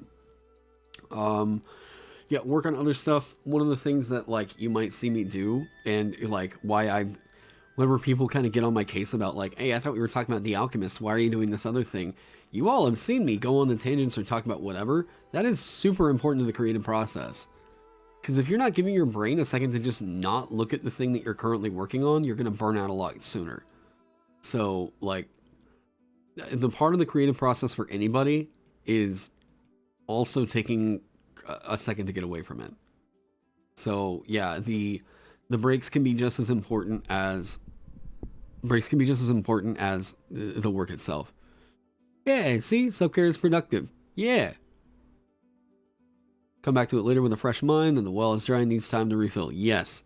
And honestly, those times where, like, I just go out and have a coffee, like, you guys, okay, the merchant's portable storefront literally came to me whenever I was, like, sitting there staring at the class, and I was like, what the hell am I going to do with this? How do I make this work? And I was like, you gotta have like an inventory that you get it for someone, but what the fuck is this gonna be? And I was just like, all right, I don't know, I'm gonna go chill, just kind of hang out. And I was like outside, just kind of watching the dogs run around and everything. And I was like, man, it's almost like you need it to be a bag of holding, but like, man, weight just sucks so much for like trying to balance anything. What can you do? And I was like, wait, what about a bag of holding that like is limited by how valuable the stuff you put in it is? And then it was just like, boom, the entire class came together. As soon as I figured that out, I messaged, because Benjamin and Ross were helping me out with that one. I was like, oh my god, wait, what do you guys think? And they were like, yep, there you go, that's your fix right there. You know, so like, me getting away from it and not just sitting there forcing myself to come up with ideas is actually what helped me come up with an idea better. And honestly, it's like one of my favorite things I've ever written. So yeah. Just wanted to thank you for finally making the Alchemist move immediately after you. The homunculus. Okay. What does fulminaire mean? It means a user of explosives. Fulmination is the alchemical process, or the chemical process for an explosion. Like if something can fulminate, it means it can combust. If I'm remembering that right. Spluff was in here helping me out with all that stuff. But this is also kind of an interpretation of like what would it be to be a user of combustion, you know. Part of the reason why I'm not calling it a bomber, it started out as a bomber, and then it was like I just don't really like the term. Like, it feels like, this could be cooler. Bomber just feels so bland and blah. So like, how can I kind of tie it in a little bit closer to the process of like alchemy, right? I don't want you to expect gunpowder with this, because that's not what you're getting. You're not getting the ability to make firearms or explosives here. You're getting the power to make fire explosives, you know, combustible explosives, right? Maybe that's the right term. It's like you're not making explosives, you're making combustibles, right? Pyrotechnic is kind of cool. Yeah, but I love this fulminaire. Yeah, this is sick. You vanity count how many times you've come back from break and say the exact words, guys, I think I cracked this class. Oh man. Yeah, what happened to the crystallizer? There were at the point that I cut the crystallizer, there were like, okay, so at one point this had 10 subclasses planned for it. And I was like, I have so many other things I want to work on this summer. That's not possible. I'm gonna bang my head up against the wall trying to get this out here with 10 subclasses. So what I did was I set myself up a little bit of a deadline. Here's another thing. If you're feeling a little bit stuck in the creative process, what you should do is set up, like, there comes a point in the process where you can feel like you never see the deadline. You never see the ending, right? You feel like everything is just getting away from you. And I'm immediately seeing something I need to fix in this. Um, that can be a very, very overwhelming feeling. And it can feel like the end is just not in sight. Some of you all may have heard like Ross was talking to me. I think it was in a live stream. I don't know if it was the last Alchemist live stream, but Ross came on just to kind of help me out for a second. And Ross had seen what was going on, and he was like, Taron, I don't want you to do the same thing that you did to yourself whenever you were working on the Runekeeper. I got to a point with the Runekeeper where I was literally I was thinking like, I need to just delete the document. I need to just delete it. It is too much work at this point. I do not see the end goal. I do not know what's going on. Part of that reason is because I had built the subclass structure around an idea that was infinitely expansive and was going to require the addition of 26 new runes to support any idea, right? So part of the design process is figuring out how to limit your scope. And I think one of the things that's really helpful to wrap this kind of back up into itself is to set up some kind of a deadline. This fucking class is going out before July 1st. So the reason for that, the reason why I said that deadline is not just to limit my scope, but also I hired Maxwell for 4 original pieces for the Alchemist. I know that I need to get this out by July 1st. It's going through playtest. I'm hearing a lot of feedback from people. So I'm very confident that by having the class completely designed right now, I'm going to hear from playtests how things go. But I generally feel like the way that it's looking right now is most likely the way that we will probably have it whenever it's out there for the PDF. Except with fancy new artwork and yeah. Did I just get it? Hold up. Okay, I just didn't know if that was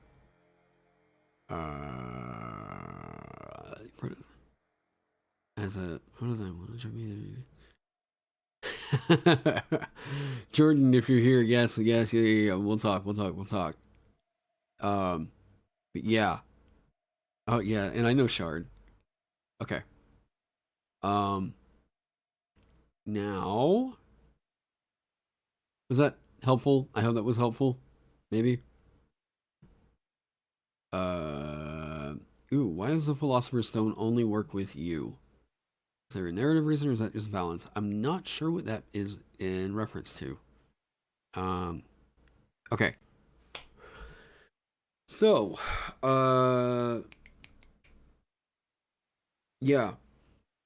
So setting a deadline is a way for you to limit your scope. And part of that can be that I know that I have to design a thing to hit a deadline, right? Self-imposed deadlines can absolutely get moved, but like it's really important to give yourself something to limit your scope. Otherwise, you can wind up getting into a design that you will never finish, that will never go out the door. If you all were seeing me at the end of the Runekeeper streams, I was like, kind of me realizing, fuck, I can't, I don't know what's going on with my, where's the end? I don't know where the end was. I kind of had like a panic attack where I was like, this thing that I've been working on so hard right now may never go out. Do I have to completely redesign runes? What the hell is going on? And part of that is because I did not limit my scope well. So that's why I recommend, like, start out with a simpler concept. A lot of us might get into this idea that, like, whenever we're designing a thing, like, we're gonna reinvent the wheel. This, like, yeah, what? No. Start out with something easy. What's simple, right? Like, oh, expanding scope is great for support docs as Patreon/pay-what-you-want options that support the core offering. Yes. Yeah. Doing an expansion like that, where you're like, hey, here's some new subclasses for this thing that I wrote, I don't know, a year ago, whatever, like, yeah. Oh, totally, go for that. Um, the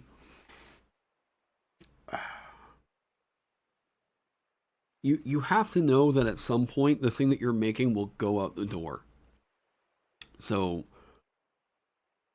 keep that in mind. Like, it's not just that you should be endlessly working on a thing. Just be sure that you know there is a time that this needs to go out the door. When is that time going to be? And meet it. Meet that deadline. You know, and you might not the first time. That's fine. You know, learn from it. Yeah. There was a question earlier. Hang on one sec.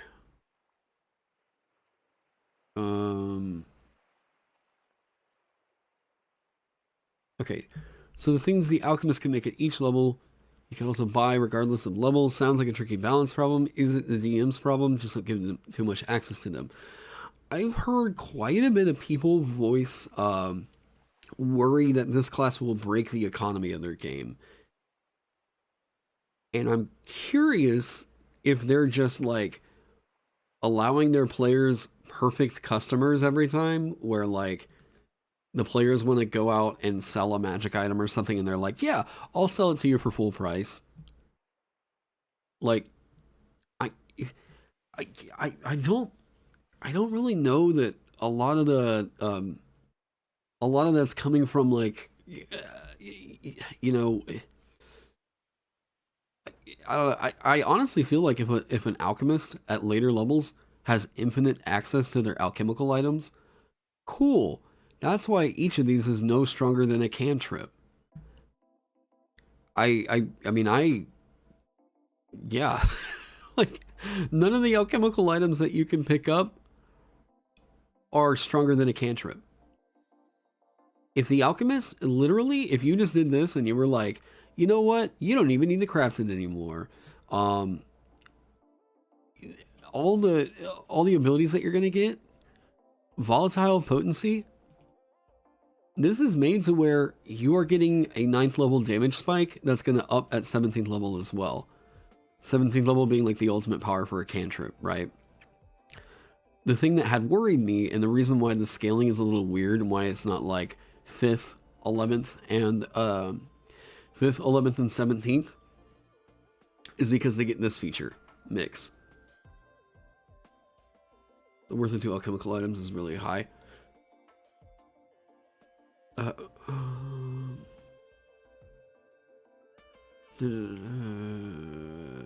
Wasn't sure. Oh crap! I think I lost that one. I might have gotten a little bit lost in chat history. But yeah. Yeah. Okay. Cool. One of your ways to limit scope. It's from Heavy. Is limiting available space. Yeah, my favorite thing, the thing I love doing, and like I think Heavy's one of the guys that made me really appreciate this, is if I can fit a class table into like one column. That's what I love. If I'm gonna make a spellcaster, I'm gonna assume it's got to be 2 columns, whatever. But like, if the final class column is big, that's where I feel like, okay, there we go. Like, so part of that is that like I have been trying to practice a lot more of design from reduction, where like I'll get my ideas out there and then I try to, instead of thinking like, oh, I've got to express XYZ thing, how can I express, it's the Kevin mindset, right? Why say many word when small word do thing, you know? I'm not making classes that have 4 columns for exhaustion. Oh, Jesus. So, yeah, see what you can do to, like, condense something down a little bit. Yeah, Kevin Wisdom. Is this album supposed to be on the front line? Oh, wait, real quick. Did I... Okay, I think I talked about this. I know I can get a little bit distracted here. Okay, feel. All the changes that you guys see in the change logs, if there's something you want me to talk about, let me know. But you guys mostly can see my reasoning for why I did certain things, but I can expand on that some more. If you go see the PDF, check it out, let me know, and then I can talk about it. Now, question, was the Salvinist intended to be a frontliner? Not really. The Salvinist is intended to be played a little bit like the Blade Singer. Yeah, there we go. I think this is one I am, like, a little bit scared about. Because this dishes out a shitload of damage that some people is typically tied behind a spell. So, you don't think that they've got enough defensive abilities? I think that they are rolling out. Okay, let me talk to you guys about this one real quick. So a few things since the last time that you guys have seen this on stream. Number one, this is probably my favorite of the subclasses right here. And you guys know me, I'm a From Software kind of dude, so like my Dark Souls like fandom totally bled out on the page here. Dark Souls was a huge inspiration for the concept of this class, especially with like Elden Ring's use of greases. Like, yeah, this is, it's very clear, I think, to anybody that picks it up. Oh, this is supposed to be like the Dark Souls class. Yeah. So, Oleic Arms, you're getting proficiency with medium armor and with martial weapons that lack the heavy or two-handed properties. The fact that you get proficiency with medium armor right here is already more than what the Blade Singer is going to get, with the exception, the Blade Singer gets the bonus to their AC. That bonus to their AC caps at a +5. Mathematically, if you are able to get medium armor at some point, that will kind of up, let's say magic medium armor, I think you're going to wind up outpacing what the Blade Singer can do, with one exception. That exception being the fact that the Blade Singer gets shield. That is a lot. It is a lot. But the Blade Singer can only do their Blade Song so many times. The Salvinist is just going to be on. I want it to be very, very reliable. You feel like this class is pigeonholed in multi-class in the Barb? Or whip. Whole feet or whip is used. I think you're trying to get more mobility out of it rather than defensive capabilities. If you're worried a lot about the opportunity attacks, the thing is, like, that's why I'm giving you medium armor, and we'll talk here in a second. Now you get the formula for Blade Fire Oil. What this means right here is that every time that you're going to hit with this weapon right here, it deals an additional d4 of damage. So eventually scaling up to where it's going to do 2d4 reliably. And then at 17th level, 3d4 every single time. Now, I don't know. Okay, so Quaxi.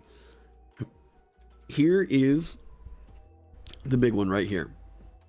The defensive thing for this, number one, you are still an alchemist. There is an alchemical item that you can pick up called Healing Draw, that if you're worried about your hit points and you're like, crap, I don't think I'm going to be able to get a short rest in, Healing Draw. Check that one out. Now, Anointed Blade. You can perform an anointing ritual over the course of 1 hour with a weapon that you're proficient with and that lacks the two-handed property. During the ritual, you must coat the weapon with an oil which is absorbed into the weapon and anoints it. Upon concluding the ritual, you gain the following benefits. Yada yada, like Hexblade, yeah. You gain a number of temporary hit points equal to your proficiency bonus plus your alchemist level. You regain these temporary hit points when you finish a short or long rest near an open flame. Now, the reason why it's proficiency bonus plus your alchemist level, this is 4 additional hit points for you right here. Technically, they're temporary hit points. They're very, very reliable for you to get back. The way I'm thinking about this right now is the alchemist has quite a bit in their kit, or potential in the form of alchemical items, that will allow them to not, I just don't think you're going to be worried about hit points all that much while you're playing this one. You're getting medium armor, which is already a pretty big step up from what the Blade Singer gets. Like, light armor on the Blade Singer, pretty nice. It does get the bonus to its AC, but only while in its Blade Song. And again, limited number of uses. So, if you're out of uses of that Blade Song, you are just a wizard with a sword at that point. Which is still a, fine thing to be. Can you do the ritual with a ranged weapon for some reason? I don't believe anything that likes a two-handed property. Martial weapons that lack the heavy or two-handed properties. Is there a... Hold up.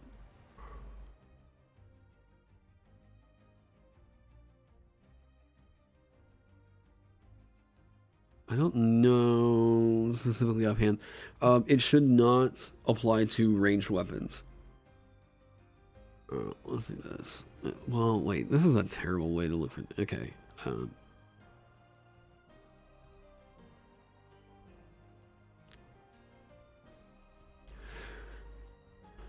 Okay, is there a single...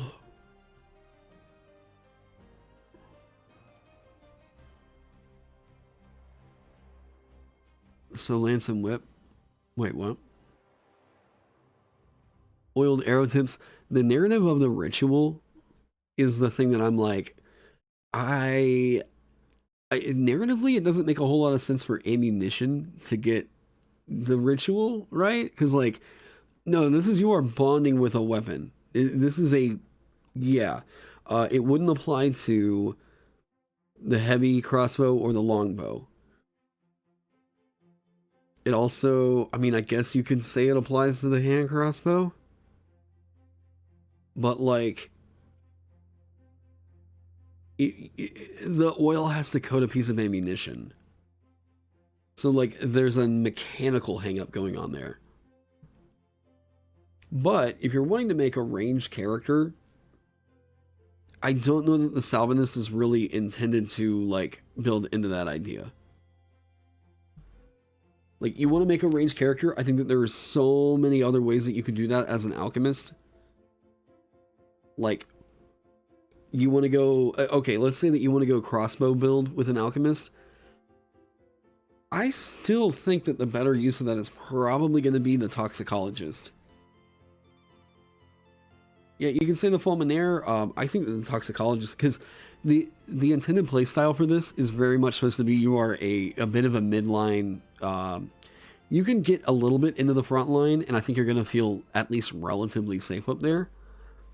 The increasing these temporary hit points that you get, notice that these are going to come back to you essentially every short rest. Pretty much. Now, I could just limit it to melee weapons then. Sure. I'll write in, yeah, I'll write in melee weapons. Lance and whip are probably optimal for safety. If you wanted to play that way, sure. I'm not really designing it in a way to where I'm like, I'm trying to create an optimal. I don't try to really think of the optimal way to design a thing. I'm not really thinking about, like, when used as effectively as possible, how can I give you this lineup of features that does this in the absolute, like, best, most optimal way. I'm trying to make it to where it's fulfilling the fantasy. There are certain things that I need to keep in mind as I'm doing design work. Like, some things are pretty clear, like, okay, if you're a D8 class and you're not getting medium armor proficiency, you need a disengagement tool. If you are getting light armor, you need a disengagement tool. Light or no armor, yeah. But if you look like in the case of Ranger does not get a disengagement tool. If they didn't get one until Xanthar's Guide anyways. And then whenever they did, it was in the form of a spell, right? But they get medium armor, right? Looking at Rogue, yeah. Rogue's only getting light armor. And then Monk gets no armor, but then they get unarmed defense, right? or unarmored defense. Yeah. The true reason Ranger sucks? No. Yeah, I personally think that the Salvinist is like right on point. Um, you are doing a lot more reliable damage than you're doing a lot more reliable damage with this than you are with just about any other alchemist. So this one's gonna be, I think, the secret surprise hit. Now, straight milk for the Ranger Power, yeah. Yeah, if you're talking about mechanically, the Ranger's fine. It's the narrative hang up for me. Now they're gonna get. Oh yeah. When you equip the anointed weapon, you can will the oil absorbed in it to coat it. Doing so does not consume the oil, and the weapon remains coated until you dismiss it or it leaves your hand. You can just at will your sword alights with flame. That is, in my opinion, that is such a cool cinematic for that. And the fact that you can create it so easily just means, to me, I'm like, no, you should just be able to do that.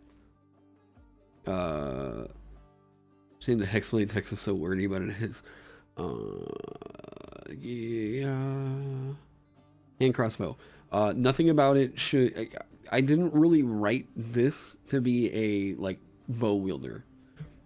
Like maybe at some other point there, but there are better.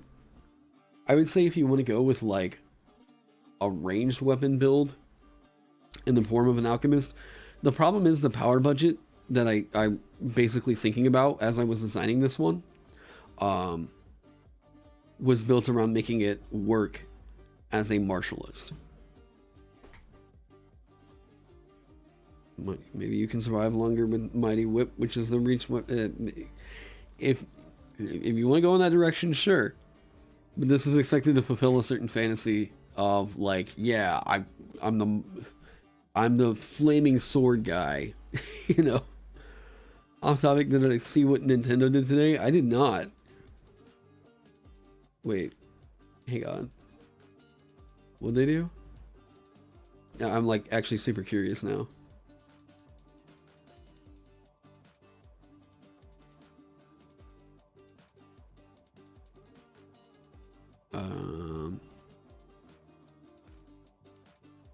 Yeah, we'll talk about more D&D stuff, I promise.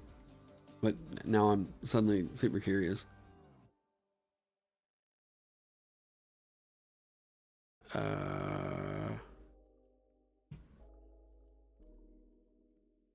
Live.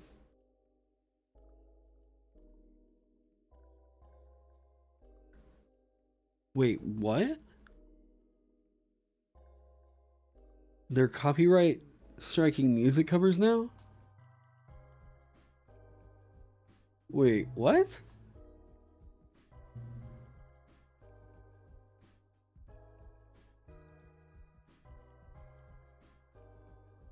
That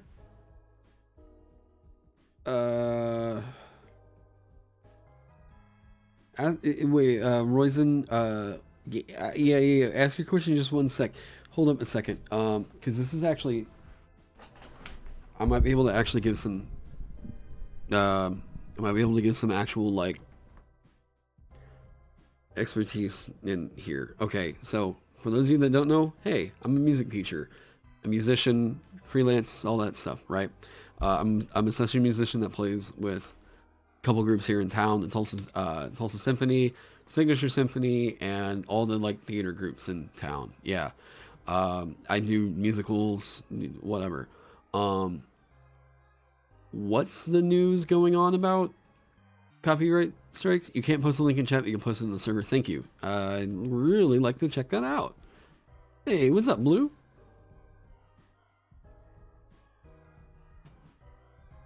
This is to remove their Metroid music remixes. Okay.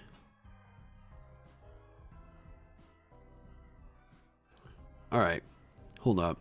We'll get back on the Alchemist here in a second, but All right, Nintendo lawyers ask YouTuber to remove their Metroid music remixes. YouTuber Cinemax has worked on a number of different game music remixes and covers over the years, some of which were related to Metroid Prime.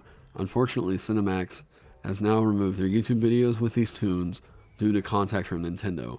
Cinemax has noted that Nintendo's lawyers reached out to them via phone with a request to remove 9 different Metroid Prime related music videos. We're used to Nintendo pulling straight rips of game music off YouTube, but this was an instance of the big N going after covers and remixes. Nintendo could have given the videos a copyright claim instead, which would have allowed them to stay on YouTube and not pull in money for Cinemax. According to Cinemax, a recreation cover, or just a cover in general, or any sort of remix, unfortunately, cannot be done without compulsory licenses.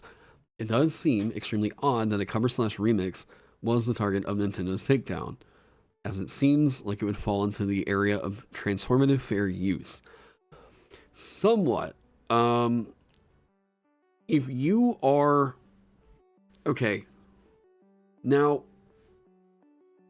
this is my understanding right now, and I'm not a copyright lawyer or anything like that, okay? I'm just a...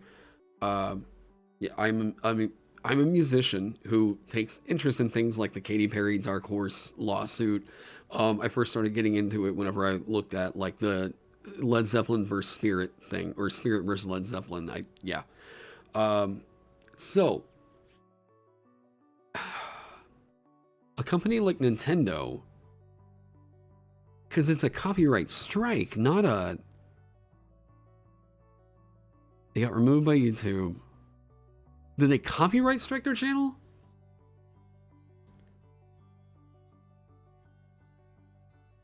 Not pulling money, but okay, but was it a... There's a difference here. If they got a cease and desist, and that's why they took them down, Nintendo could be in their right to do that. But was it a strike? Because, like, if it's a strike, that's something different. That's you potentially losing your entire channel. As Nintendo being Nintendo, I mean, sure, okay, Nintendo has done spurious and what I feel are like pretty anti-community takedowns of content, right? A formal request by lawyers, so it was basically a C&D. Okay, so Nintendo can potentially be in their right to do that without knowing how these covers sounded, without hearing the remixes themselves. Nintendo could be in their right to do that in the instance of somebody sampling the music without a license. Now, again, I haven't heard any of the music specifically, but from what I know, as having worked in the industry, Nintendo could very well be in their right if this person was just... I mean, I don't know how exactly this, why? Let me see. Yes.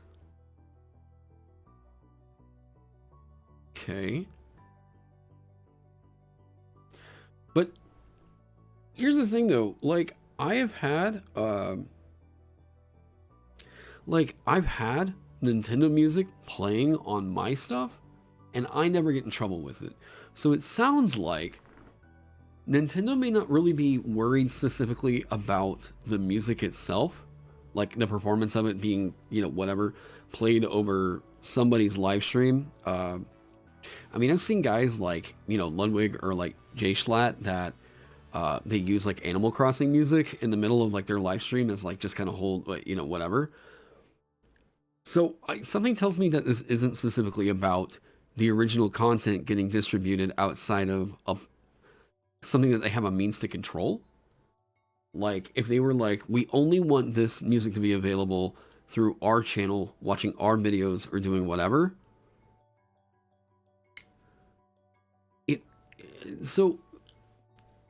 But this person, Cinemax, is not the only person who has done covers or remixes of Nintendo music.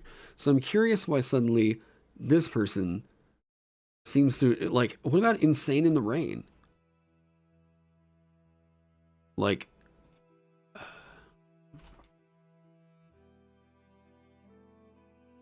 Insane in the Rain does some of the best jazz. Wait. What?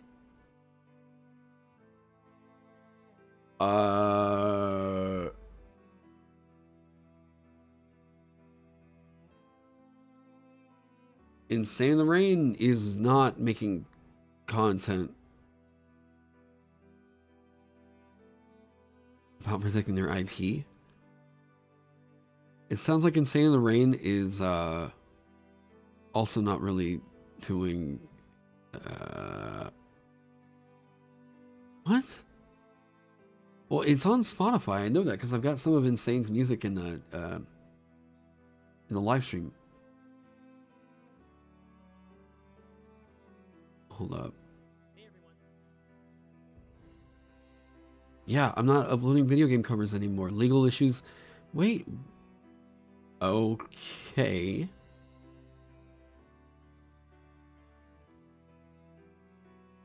Well, that is certainly a thing.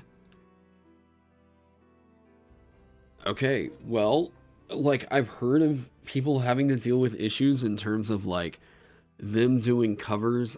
He retired a bit ago, at least from the public internet life. Yeah, it looks like that was in January. Wow. Okay, well, it shows you how long it's been since I've checked off over there. So if Nintendo's getting a bit more litigious about this, do they have the right to do that? That is, you can guarantee with no degree of uncertainty that it was a Nintendo cease and desist.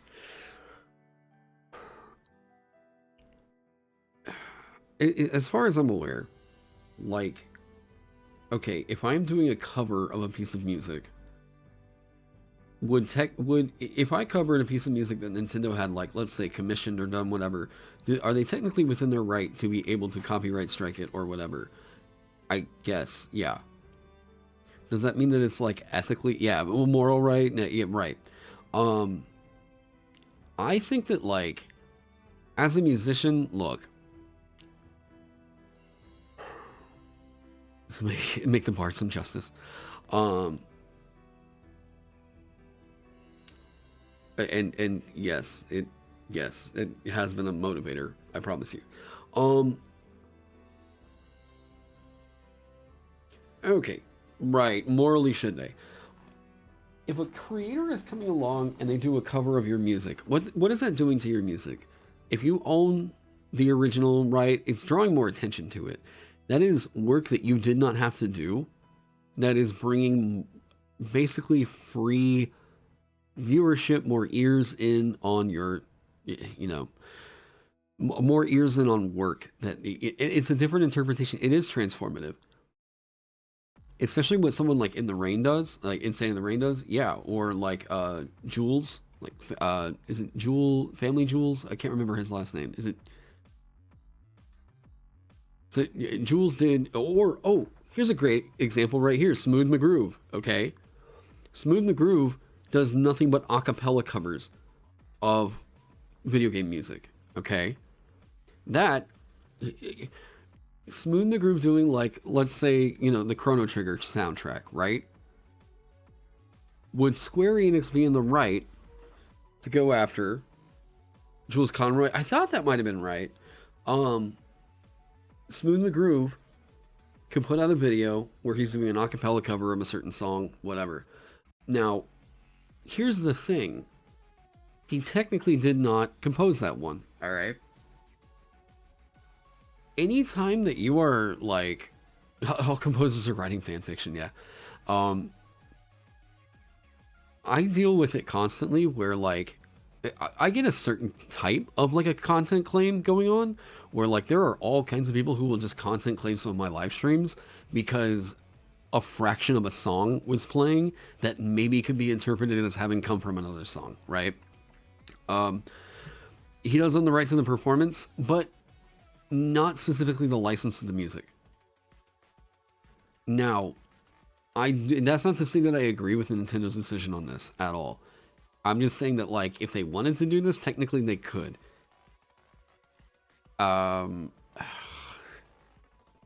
Yeah, I think that they're probably within their legal right to do this, but I will agree that, like, as a musician, boy, I would really love it if companies would start actually consulting real fucking musicians about whether or not they should do this. Because what any musician is going to tell you is that even though I may have written the thing, that doesn't mean that we will ever truly own it. Like, I might write this melody, but, like, guys, I'm working with 12 notes here. I mean, sure, there's the octaves and whatnot. We have, I think mathematically, it's pretty easy to say we have a fairly finite number of chords that we can use. Even though, I mean, that I'm sure someone's actually done the crunch to figure out, like, exactly mathematically how many chords there possibly are. But then I guess you can make the argument that, like, microtonal composition means that, like, boy, we can get into even more unimaginable, whatever, if we start really doing, like, detuning guitars by, what about, okay, King Lizard and the, no, is it Lizard? No, King Gizzard and the Lizard Wizard. Those are, like, some microtonal composers that I don't know that you could possibly think, like, their music sounds quite like much of anything else out there, right? Yeah, I think about the Alphabet or Happy Birthday songs, yeah. But a musician is most likely going to tell you that, like, musicians, at least serious, like, gigging musicians, fucking hate whenever lawyers try to make arguments about, like, music composition, who actually owns XYZ thing, whatever. The Dark Horse lawsuit was probably the most ridiculous one I've heard of. Like, literally trying to say that, like, because you used a harmonic minor scale in your song, that means that your song is unique. Like, oh my god. But this isn't necessarily about that. This is more so about a company that owns a certain piece of artwork or whatever they hold the right to it, trying to enforce their legal right on somebody doing something derivative of the piece. And part of why Nintendo would probably be doing this, I'm trying to really think if there's, like, oh man, I wonder what about Overclocked? They've been doing this stuff forever. Overclocked Remix. Are they making, are they saying anything?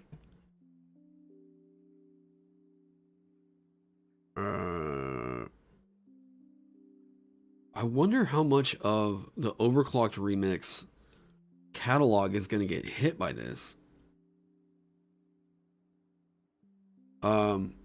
Okay, for those of you who aren't really familiar, I'll introduce you to one of the coolest projects that's been going on for, like, over 10 years.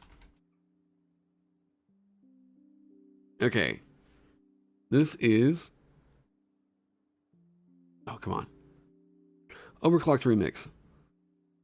They have they've got Nintendo music right there. Yeah, that's kind of my thought, right? Like, is Nintendo going to go after some group like Overclocked Remix? Because I am fairly certain this group is probably pulling in over, like, 20, 30K a month. Like, these guys have been going on for so long that, like, they're kind of just part of, like, the old internet, like, I guess zeitgeist, right? No matter who you've watched in terms of, like, a Let's Play or whatever growing up, you have heard music that came from this group, okay?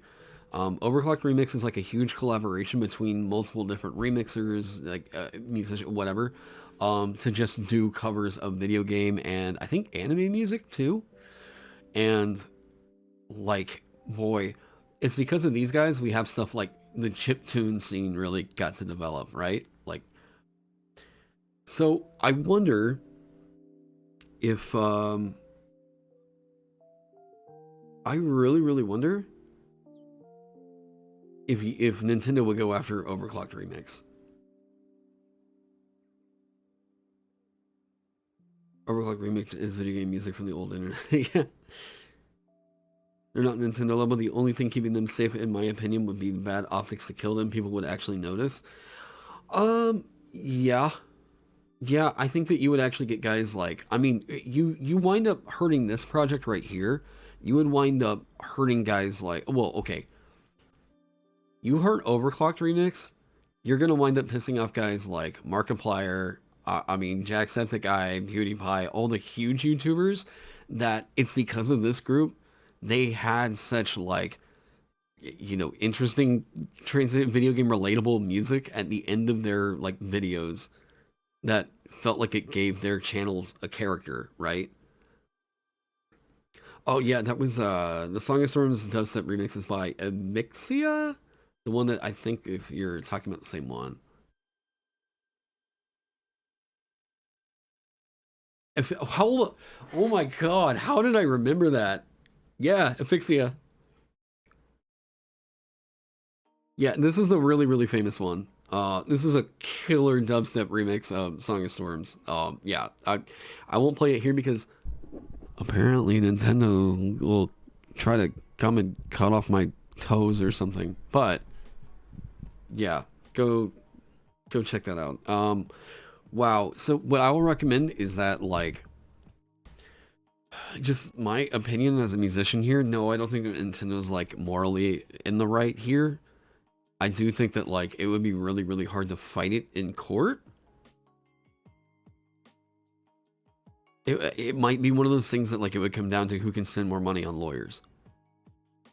But I do think that Overclocked Remix has most likely got the legal team already kind of backing them up to where like if you do or if Nintendo has Nintendo has issued OCR a takedown notice at some point or another, and OCR has probably just been like, no, fuck you, here's free fair use. Yeah, Mario will appear in your bathroom to perk your needs. Yeah, okay.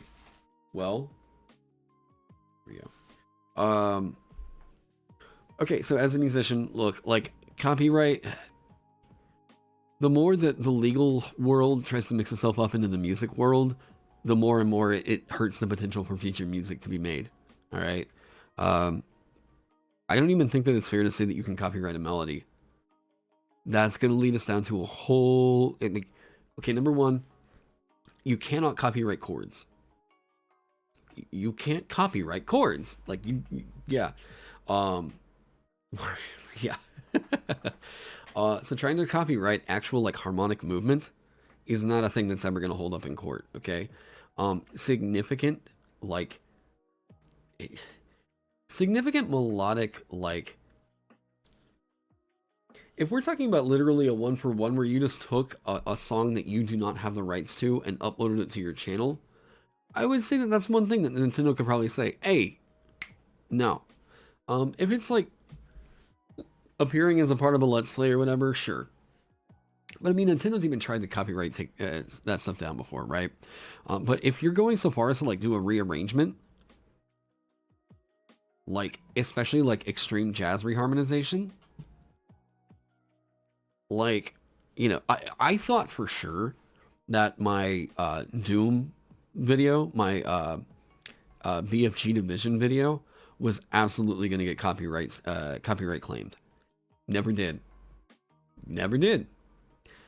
Like I it's one of the things where like I wanted to get into. I still am. I'm going to do more music content like here on the channel.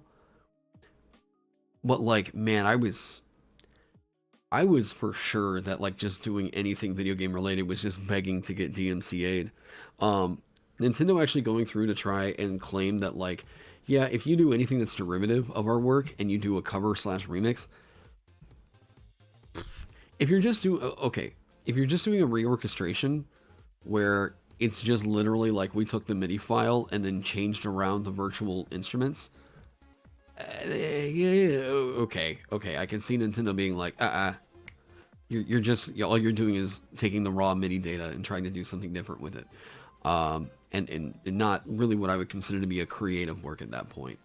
However, if you're doing things like the Blake Robinson Orchestra does, where he's literally doing entirely new orchestrations with it, writing new parts, composing new, motifs and like in some instances like doing extreme reharmonizations and stuff, then in that point I would say Nintendo, back the fuck up. Like, yeah. Um Man, that's sad. I will say though, it's funny that they're featuring Dread. This is like the last Nintendo game I actually played. Nah, great game, awesome game. I mean, I'm a total Metroid fanboy. Nintendo, I was so close to playing the next Pokemon. I was so close. This does suck. Man. Yeah, anyways. I will say that, like, as a musician, I think that what Nintendo's doing right now, I can disagree with it. I think that they probably have a legal foothold, but I'd be really curious to actually hear what the original musician had done that is being taken down. I think that there's context there that I don't know about, that, like, without me actually hearing the music, I can't say whether or not I think it deserves to be taken down. If they're doing a lot of extreme sampling to the point of it just being quite literally, we are parsing out the original music, and yeah. Pokemon isn't actually first party, so you're fine. Oh, I guess it wasn't Dread, because I played Arceus. Yeah, I played Legends Arceus, or Arceus, whatever. You don't scream at me.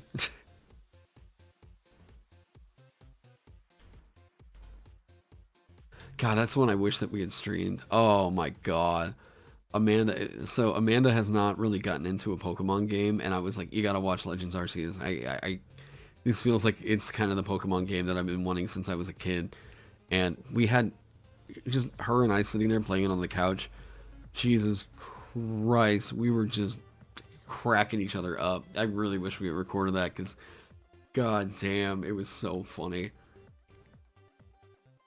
I always, like, we have this, like, inside joke now where, I'll just look at her sometimes whenever, like, there's something, play Scarlet and Violet with her, then, alright. It's like, if somebody's saying something that's like, God, if I explain the joke, I'm not gonna do it justice, right? Anyways, I just thought it was so funny that in the game, like, they keep asking you to go out and do all these fucking outrageous things, and it was just like, because it started with Amanda, she was like, oh my god, aren't you like 12?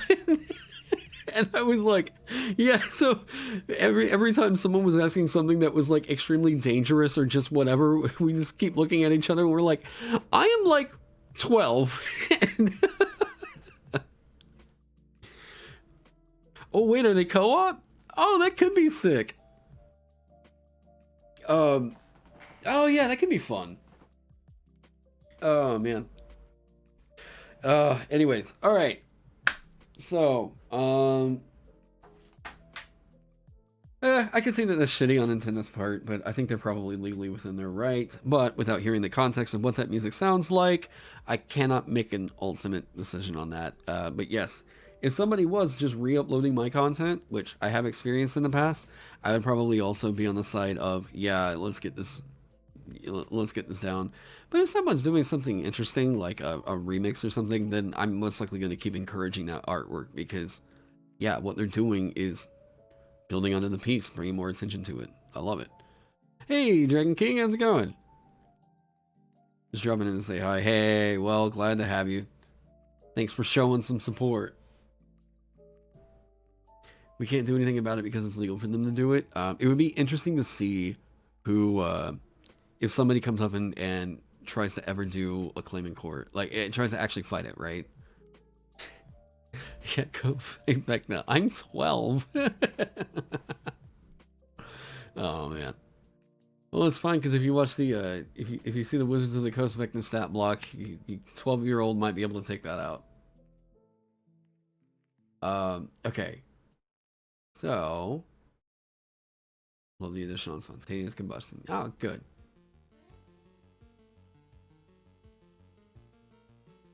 All right, so, okay, that I'm glad I got to kind of take a look at that though. Okay, so let's talk about the big immediate changes that were made in the core. Experimentalist Adept. This has gotten a change ever since the. I think it was in the version 1 where it was in the version 1 where it had a like. I had to rework the calculation because just doing half just didn't seem like that was really intuitive.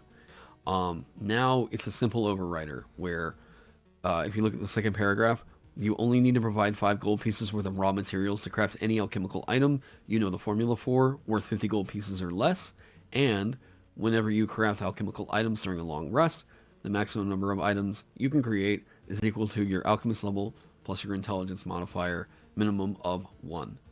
Now, I had to do some digging around because a part of this class was going to necessitate a crafting system. And I was like, okay, rather than write my own, because I feel like immediately there's some bad buy-in there. I don't want to write my own crafting system. I don't. There's other people that like that'll appeal to. I personally just think it's like I would rather write a class to support what exists, right? And that was kind of the challenge here was making a class work for a system where crafting isn't exactly crystal clear. And in some ways, it straight up contradicts itself.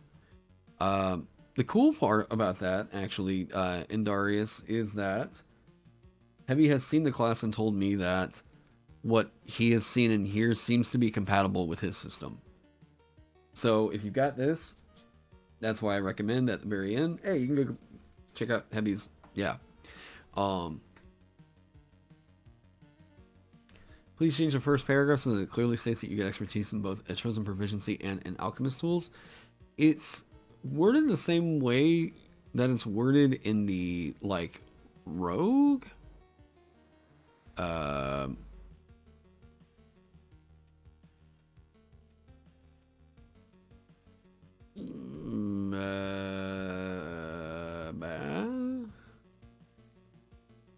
Like, it's the way that they've written this stuff.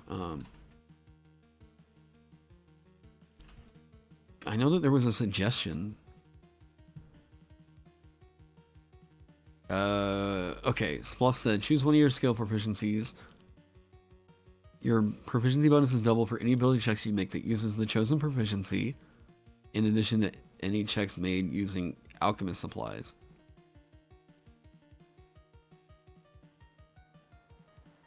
The sentence implies that you need both your alchemist supplies and that proficiency.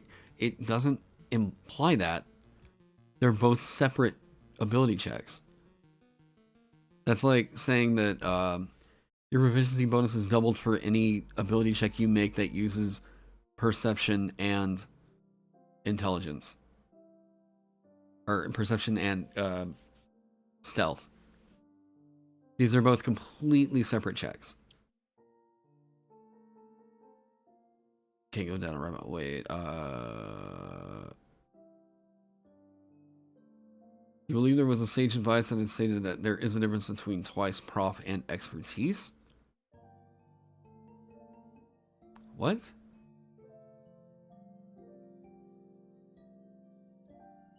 I am fairly certain that there's not really an interpretation there for, like, I guess if you're saying that, like, if proficiency doubles, it can double expertise? Oh, God. Ugh. It cannot operate that way. Let me tell you why it can't operate that way. Because that would make, I mean, grappling mechanics are kind of whatever, but, like, a contested, and I don't think, if Jeremy Crawford has stated that there is a difference between expertise and twice proficiency, no, that's not what's going on. Yeah, the mechanic for expertise. What I would ask people to do is like, I want you to define what expertise means, and then I want you to define what double your proficiency bonus means. Because like, if they are mechanically the same thing, then there is no difference. Like, you should not be able to get 4 times your proficiency bonus on... No, that's... yeah.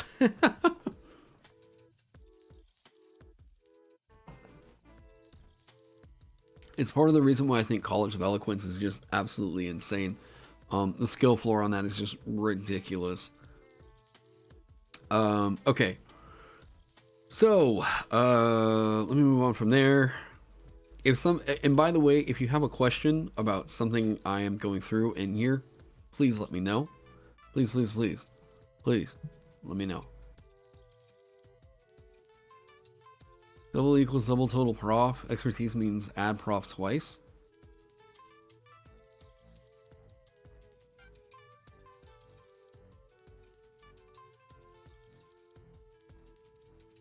Wait, what? You add your proficiency bonus to it twice. Okay, here's what I'll say. For the most sane interpretation of like a... Because, okay... to Akita, what's being said there is one of them is multiplicative and the other one is additive. So, okay, it's very clear that like there's so to use one of Treant Monk's recent things, right? This sounds a little turd sick, where it's pretty clear that the interpretation should be that, like, if you're getting expertise, that means double proficiency bonus, right? Like, yeah, prof times 2 or prof plus prof. Now, yeah, this has not been a thing until, like, recently. It is legitimately the first time I'm ever hearing about it. So, if you're trying to make the argument that, like, proficiency bonus plus 2, and I can still benefit from prof plus prof, I believe the most I will give you on that is that, okay, that's very clearly supposed to be the same mechanic there. It's just worded differently, and that may just be because the system has developed in a way that they prefer this new wording. The feat says you gain expertise with that skill, which means your proficiency bonus is doubled for any ability check you make with it.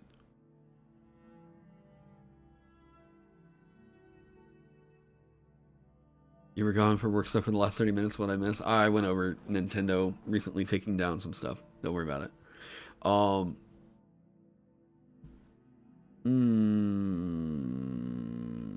Yeah.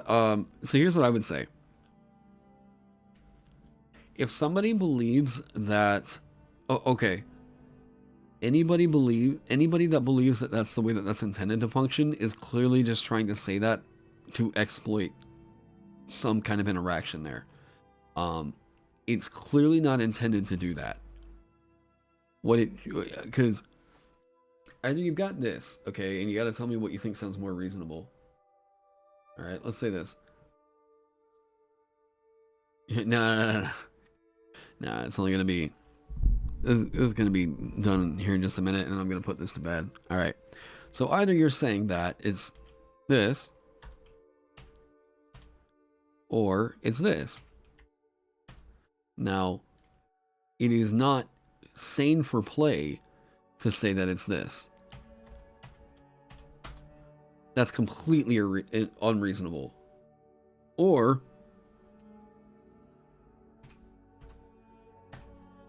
any way that you want to calculate that, or wait, what would it be? 3? No.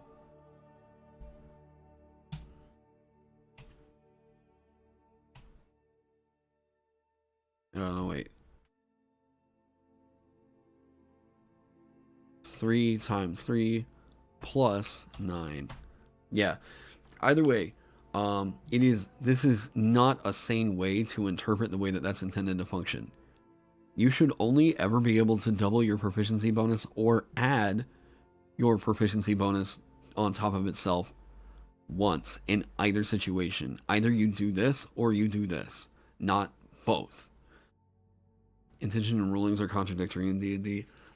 The most sane thing, the most sane way that you can interpret that, where like what is expertise and what is double your add your proficiency bonus, whatever. There was a time actually after Xanthar's Guide came out where some of us homebrewers were writing, "You have expertise in whatever skill," because we thought that it was just assumed that you knew what that meant. We've moved away from that because it's clear that that's not super clear for everybody, right? You've been half listening to this debate. Yeah, so I don't know that I've seen anybody that's in here that's arguing that it should be you add your proficiency bonus and then you double it. It is turd sick. This is 100% turd sick. Or it's a very, very disingenuous interpretation because somebody feels like they're getting more power out of it or something like that, and they want that more power. Nobody's actually taking that interpretation to be 100% true. They're doing that because they feel like they found an exploit and they want to exploit it, and that's smelling blood in the water. It's actually raw that you don't multiply it twice.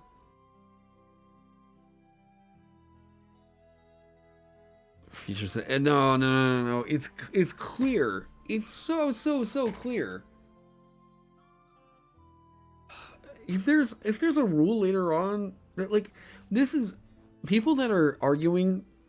Okay, people that are making turd sick arguments are gonna make it to where we have to write in clauses for every single fucking feature and make everything like 3 pages long because we have to cover some hyper specific clause or interpretation of a wording that just it's so clearly not intended to do that.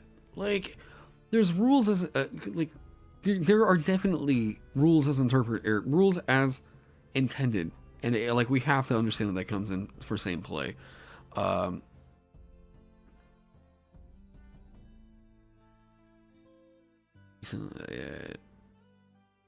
What? Okay.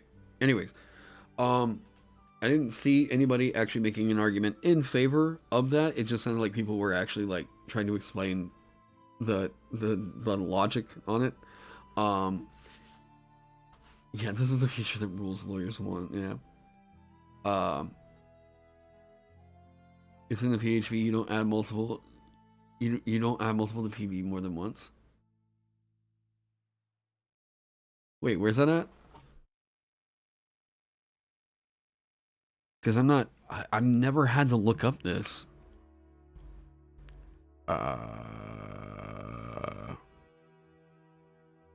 Page 173. Can you tell me a chapter on that? Would that be same proficiency bonus?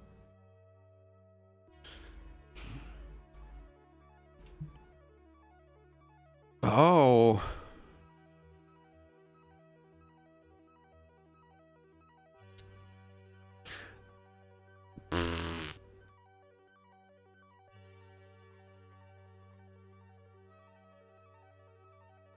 Wait, what?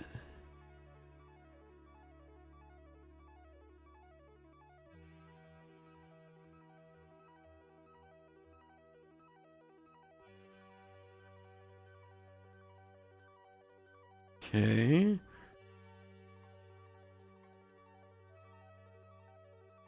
All right.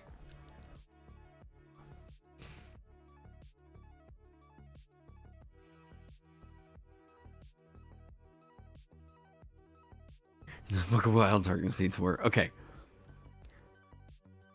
Now, here's... I can't stand the fact that they did this with 5e design. Alright? Let me tell you my weird hang up on proficiency bonus. And that's that. They could have cut out so much page bloat. I mean, it's weird. Ghost titty. What? What? Where? Ghost. Oh, was I doing this and it? No, I don't know. Yeah, my thing is I'm trying to look for the definitive ruling in here that says absolutely you cannot add proficiency bonus more than once, no matter the situation, no matter the feature you get, right? You cannot add the proficiency bonus on top of it more than once, right? You can't double it, whatever, additive. Why did they say you still add it only once and multiply or divide it only once? This is okay. Wizards of the Coast, that's bad. That's a bad way to word that, and I understand what you're going for here, but I can also now, because I've seen this, understand that some people think that you can still add it only once and multiply. That seems to, yeah. No, it's very, very, very clear. Very clear that what they've gone through to say here, we know that it should only be doubled once. Like the final result should be, if my proficiency bonus is a +3, that means that at the end of it all, it will only be a +6, no matter the situation. No matter the situation whatsoever. Yeah.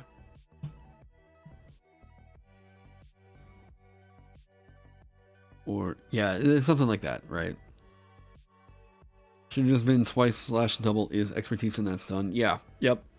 Yeah, it's a point where them expanding it out too much into its own features, like where they say expertise or they spell it out for you in a class feature. This would be where actual expertise coding would work really well. Second paragraph?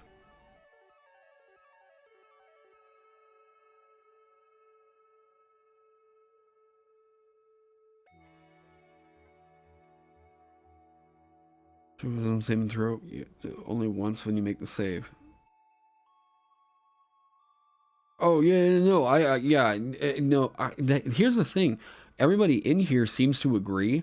It's just a matter of, can we definitively point to something in a source book that says, yeah, you gremlins out there saying that it can be, whatever. It's a nightmare. It's a fifth man. Oh man. Yeah, I think that's a really, like someone else is saying, that's a very, very disingenuous interpretation of it. But yeah.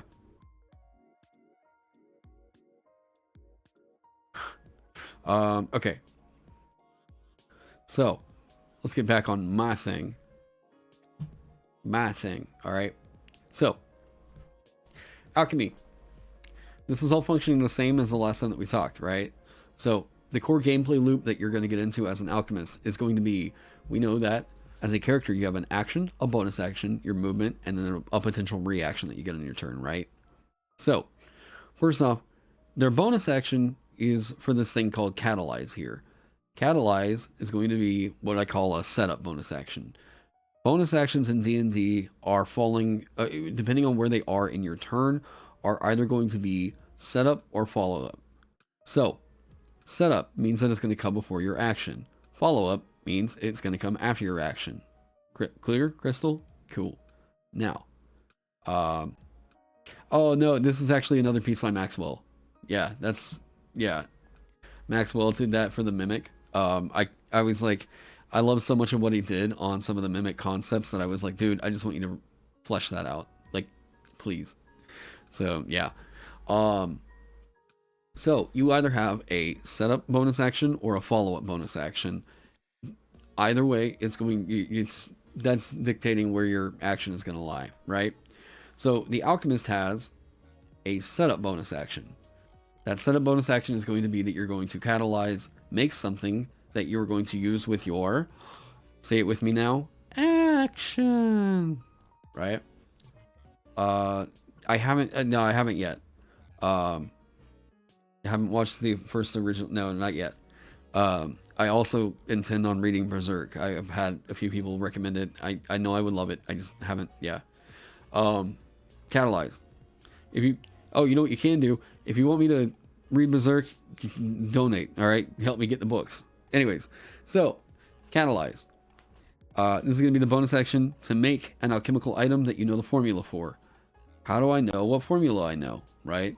Yeah, there we go. Action. Action is going to be use an object. Okay. Now formula. Formula. You know the formula for... remember, I think last stream or the stream before that, I deleted formula. Well, I brought it back. I can get into that. Basically, my original thought was formula was requiring you as an alchemist to have to learn how to do things that other characters could do simply by having proficiency with alchemist supplies. And that was that any character that's proficient with alchemist supplies can make a vial of basic acid, alchemist fire, antitoxin, basic oil, perfume, soap. Those items right there, any character can make those if you're proficient with alchemist supplies. So I was like, damn it. That, to me, for some reason, I drew the conclusion that means everybody can just make these alchemical items now. Oh, bother. And then I was like, wait. No, it doesn't. No, it doesn't. Those are just, I guess we can just assume to be like the basic shit that every alchemist knows, right? These are like pretty easy entry level items, whatever. So, acid, alchemist fire, antitoxin, basic oil, perfume, soap. Now, of all these, you have an attack, you have a support in here, pretty situational support, but a nice one to have. The basic oil. Ooh, man, I am terrified of what people are going to wind up doing with basic oil. Some people have asked me about like, well, why doesn't this thing ever get to add its intelligence modifier to the damage you can deal with the alchemist items, whatever. Alchemist fire is terrifying. All right. Alchemist fire, I will tell you exactly the reason. Yes, there are advanced acids. Yeah. Here's the reason why they did not put Alchemist fire doing the damage on the turn that you throw it. This shit right here. It seems like what WotC had intended to do is make it to where you can either do this or you can do this. Doing both on the same turn looks pretty scary. Anyone have opinions on how oil works in 5e when paired with fire damage? It's scary. Think about it like this, guys. With a vial of, or with basic oil, you are getting a flat additional 5 damage on top anytime that target takes fire damage. That's disgusting. That is an average of getting to add a little bit worse. Let's just say this. Essentially about the same, if not a little bit better than a D8 anytime it is better than a D8 because it's flat damage. It's guaranteed.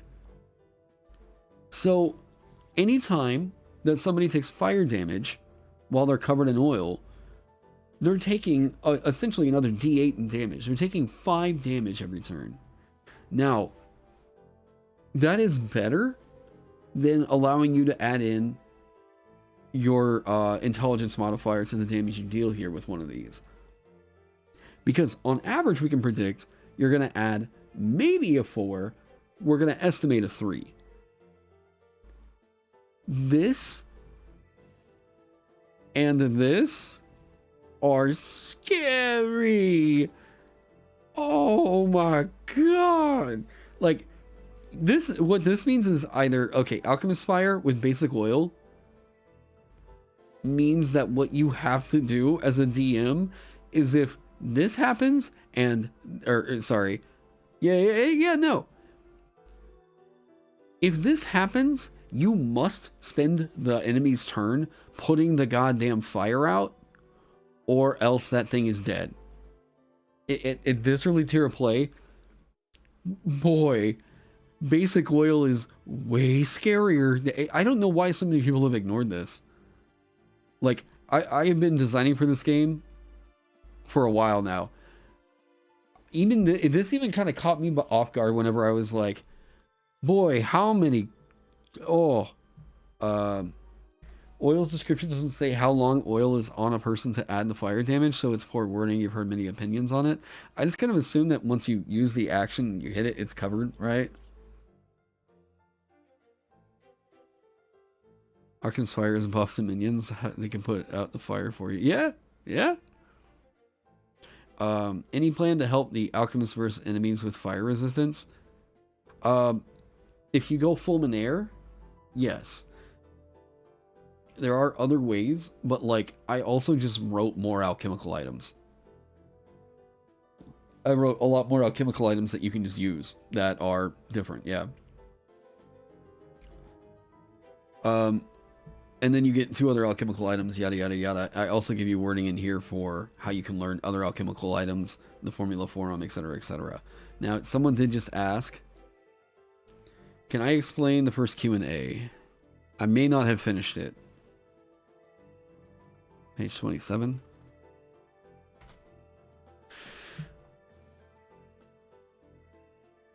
Is it a problem that these items could be used with the attack action with the additional 1d4 plus modifier damage? This becomes quite a spike in damage output, but as a backline blaster, I feel like the initial spike is fine. The problem is Jeremy Crawford's ruling that each subsequent instance of damage in something like Alchemist Fire adds a modifier to the damage. The reason why I put this was initially while I was getting into the Alchemist Fire whole arc that I was on last week. So, oil, assuming burning the oil consumes it? Oh, it might need to. It might need to. So, could I explain this question? Basically, there was a discussion going on about a week and a half ago, and it seems like I kind of ignited it on a live stream. I got into designing this and I found this hiccup. All right. This is a bad inconsistency with what happens in 5e with the use an object action, specifically in regards to alchemical fire and acid. I believe it's only those two. It might apply to holy water as well. Basically, what winds up happening is if you use these items with the use an object action, what it calls for is an improvised weapon attack. An improvised weapon attack adds in a d4 plus modifier used damage whenever you use the item, and then these are 2 other items that come with additional effects as well. Now, if you use these items with the attack action, my fix that I suggested is remove the improvised weapons wording, make them a ranged weapon attack. You get rid of the d4 rider that gets thrown in with all improvised weapons. It's a lot more clear, whatever. I didn't really mind so much if they had the damage spike. It was something to worry about, but it's something to worry about in that in the middle of the design process, it suddenly threw off my damage calculations where I was like, yeah, here's what I can expect you to have at each of these levels. It wasn't a huge damage spike, but it was definitely a thing. It was a thing to think about, yeah. So, Jeremy Crawford got this wrong. He got it wrong. What Jeremy Crawford was saying, and I don't think that Jeremy Crawford understood the question that was being asked of him. Because this person, the answer that, God, my nose itches. The answer that Jeremy Crawford gave is not all that great. Because Jeremy Crawford seemed to imply that if you throw the Alchemist Fire at a thing, you hit it. The bonus of the damage still occurs, but it's on the first damage roll. And that directly contradicted oh my God. But Jeremy Crawford also stated that you add your modifier to every recurring instance of damage. He didn't directly state that, but it could have been inferred very easily from what he said. That's where I disagree highly, highly, highly. It shouldn't be a modifier of guaranteed flat damage. If anything, there should always be that little bit of risk involved with it. But yeah, so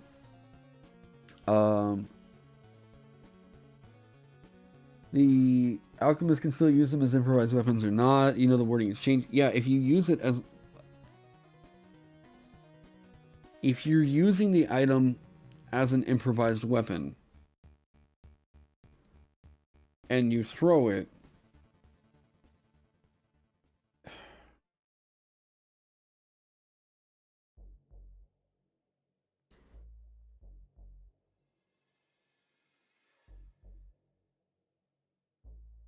oh, if you do, you don't get to add your proficiency bonus to the attack roll. The weird thing is still the fact that it technically doesn't shatter whenever you throw it. But, like... Oh, damn it.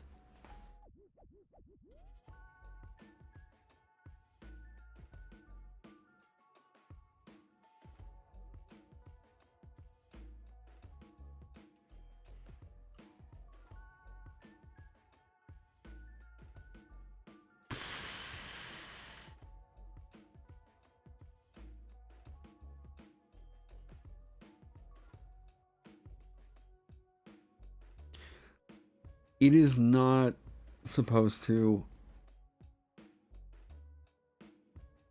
but there's a narrative.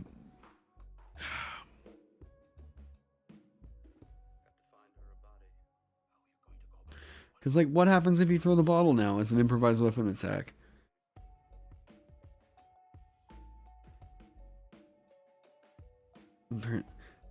Okay.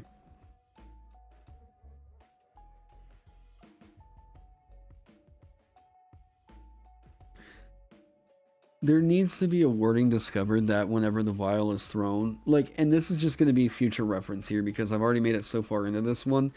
It might be a thing that I think about later, but, like, I guess I'm going to make this mental note. I don't know. This is recorded for the history of YouTube so that maybe Wizards of the Coast might see this. I don't know. Future edition. Future edition, you've got to recode the items that you can use to make an attack with, like, let's say acid damage or alchemist fire, whatever it is that you're going to say, right? They need to cover this clause right here. You need to be able to, like, if you make rather than say you make an improvised weapon attack using the item, you should say something like, if you throw the item, it counts as an improvised weapon or whatever. If the item is thrown as an if the item is thrown as an improvised weapon, it does this.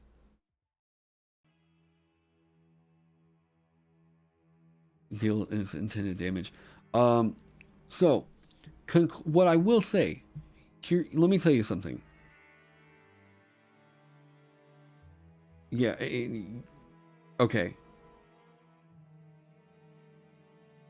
Let me tell you why I believe Jeremy Crawford is wrong on that, and that Alchemist Fire is not designed to deal a D4 plus intelligence modifier damage. And I think that this is just a very, very unfortunate wording choice.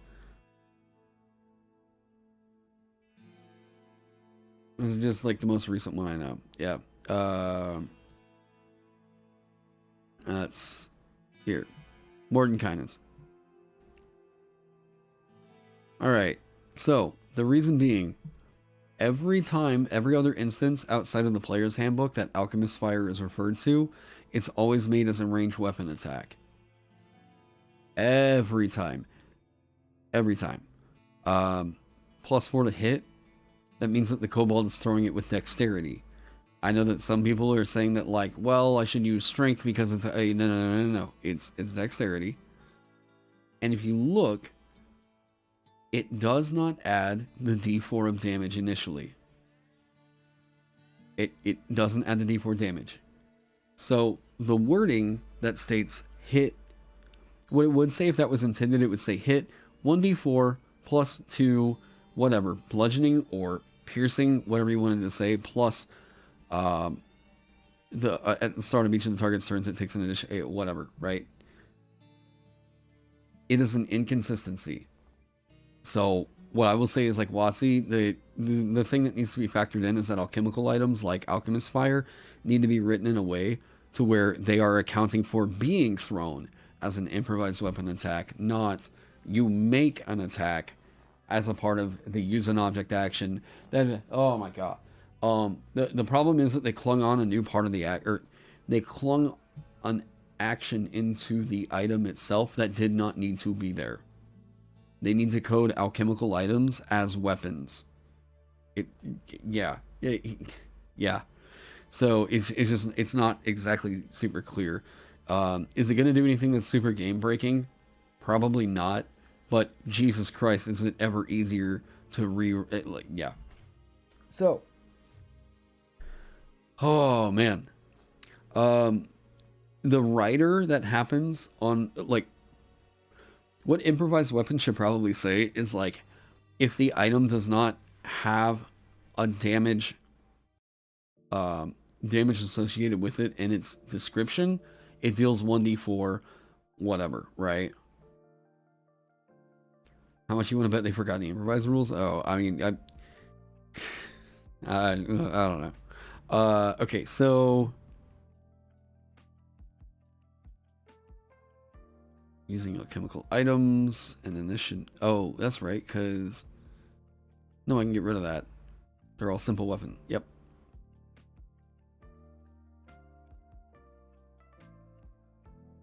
Boop boop. Okay.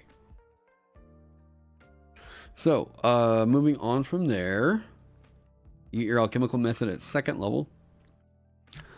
Eureka, we talked about that earlier.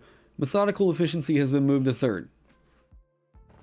The reason for this, I do describe it in here, but this was at 5th level because I thought that it was gonna kind of have to be, like, this feature is a feature that is stuck in the early levels because of multi-classing. I don't want the class to be made infinitely better if you take 3 levels in Rogue.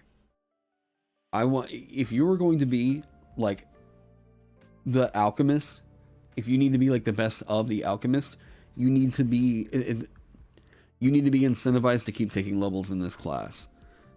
So because Thief Rogue exists and gets bonus action use an object, methodical efficiency has to be in here for the narrative of you need to be the best alchemist that you can be. Flutes Lutz's video covered this. Yes, the shift of bonus action to use an object is actually extremely strong. Like, God, you cannot underestimate the versatility that you get out of bonus action use an object. Like, poosh. So this one needs to come online here, because if it didn't, we would be missing out on basically like everything about the class by virtue of Thief Rogue existing, because this class would have been infinitely better to go take 1 level over into Alchemist and then 3 levels over into Rogue to be the best Alchemist that they could be. But by giving them this disincentivizes that multi-class. You can do what the Druid does, and if you take a level in Rogue, you explode. I know this point. Ah, shucks. Thank you. Yeah, your video on the topic is great too. So, moving on from there. Ability score improvement. It's all the same. Mix. Alright. This is the biggest shift here. And if you are comparing the version 1, or sorry, the version 2 to this document here, this might be kind of shocking. Alchemist 2 Thief 18. Let's see here. At that point, you were trying to be the best thief, not necessarily the best alchemist. There we go. Alright. Here's the version 0.2. And in this version, you'll see that there's not mix at 5th level. I originally wrote mix to be for you at 11th level. Why did I move it up 5 levels? Well, this is entirely to do with game feel.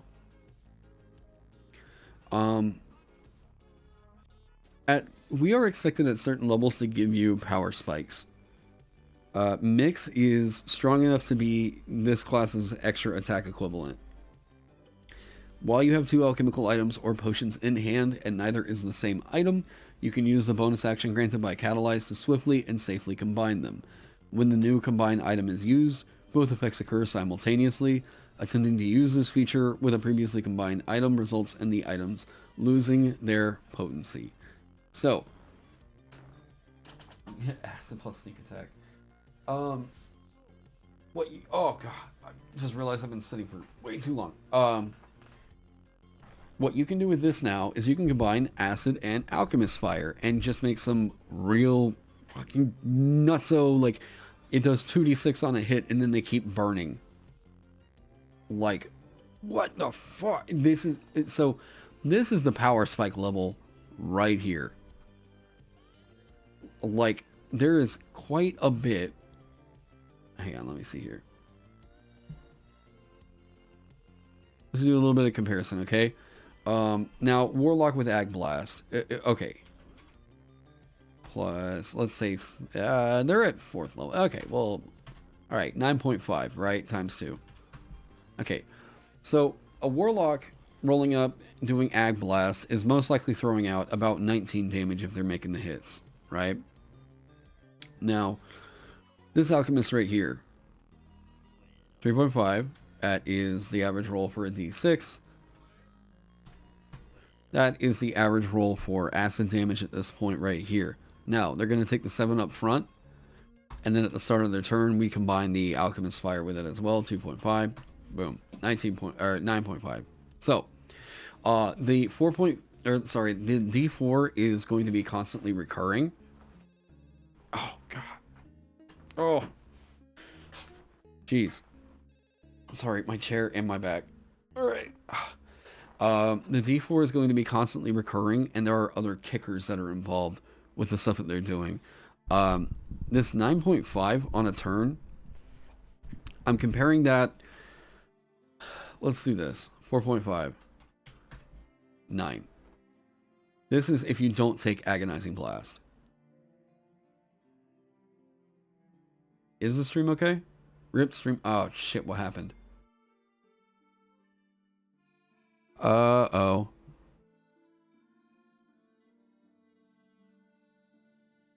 Hold up. Is it back? Are we good? Okay, cool. All right. Cool. So,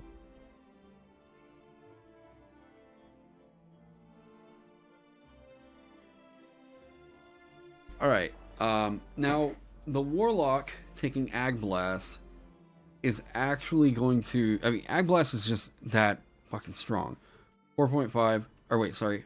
5.5. Right, yeah, plus, what did I say, 4? Let's say that we improved your charisma score because, I mean, yeah, Acq Blast is really good. Times 2. Boom. Now, this is definitely on the upper end of power. We know that Acq Blast, Acq Blast, E-Blast is like one of the scariest damaging cantrips in the game. Alright, because of reasons like this. Okay, yeah, Hex. Yeah. On top of all that. Now, few things with this. Number 1, Eldritch Blast is a spell. Eldritch Blast can't change the fact that it's a spell. The fact that it is a spell, funny enough, means that it is weaker. What went wonky? Are we good?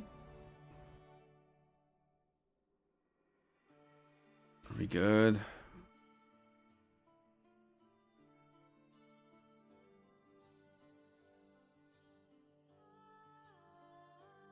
All good? Are we? We good? Yeah.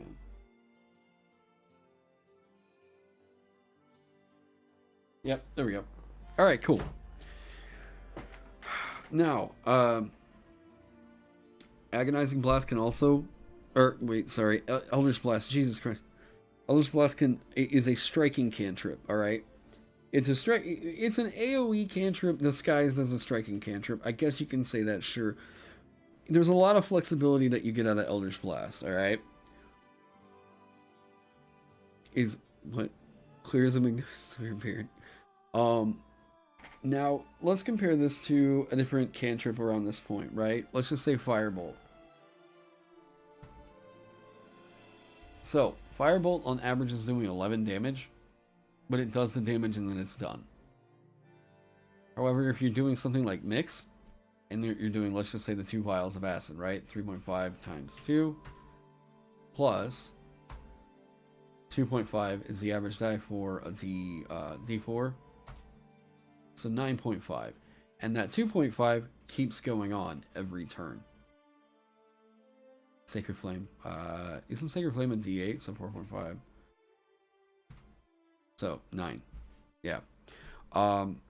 Mix is making it to where some of these combinations are going to get you comparable, if not slightly better, than cantrip level power.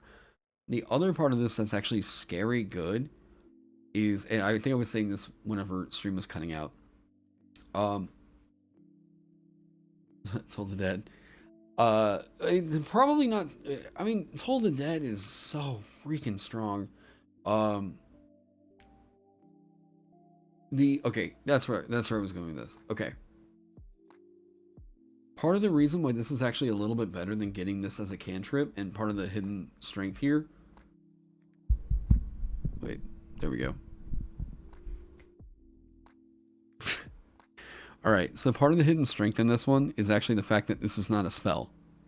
Spells can be countered, spells can be resisted, spells can, whatever. Resisted in the form of, like, magic resistance, yeah. Which becomes insanely more common at later levels. Alright? Mix, because this is not a spell, it can't be countered. Like, the fact of, like, if a spellcaster has to go up and deal with a beholder, I mean, it's a lot trickier on them. You are given a measure of reliability in here that, like, oh wait, the no one dispels a centripetal. Oh, I think you were typing cantrip and then autocorrect destroyed that. Yeah. But no one dispels a magic resistance to save only. There are cantrips that call for a saving throw, but there are. What I'm saying is there are more counters to cantrips than there are to something like this right here. You are getting a lot of reliability out of this that a spellcaster just doesn't quite have guaranteed, right? It is situational that the counter will be there, but, like, boy, they're written at least once in just about every goddamn adventure. Like, if you read the official modules, there's usually an anti-magical effect that comes into play at least once.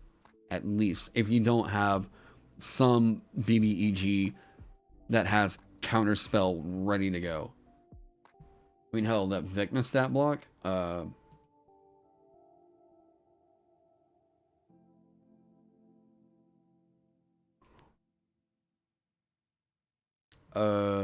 so how does the Alchemist deal with resistance to non-magical damage? I mean, like, the only damage types that's ever really listed for are bludgeoning, piercing, and slashing. There you go. So Vecna is really hoping that you're casting spells, because he doesn't even have to use a spell slot. He'll just counter it as a reaction up to 3 times. Like, yeah, and I realize, CR26, but just saying. Spells have the wider design scene has essentially agreed that an effect that gives you a magic-like ability being available as non-magical is pretty goddamn good. What's the range on Dread counterspell?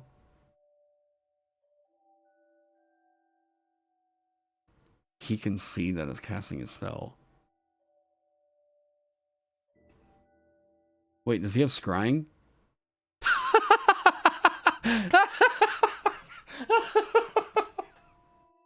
Oh shit!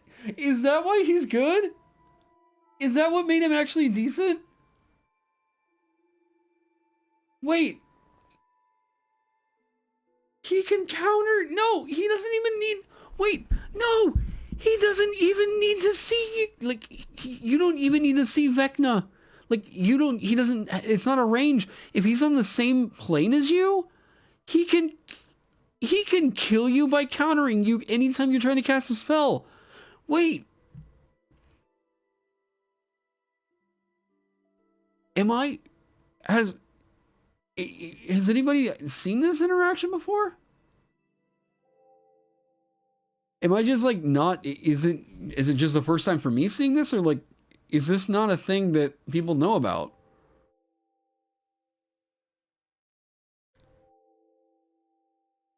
Wait, that's actually really good. Yeah, he sees, he's Santa. This is the first I'm hearing about this. Is this anybody else's? Because, like, this is definitely going to be a clip. Like, is this good? He can counterspell you as long as he's on the same plane of existence as you.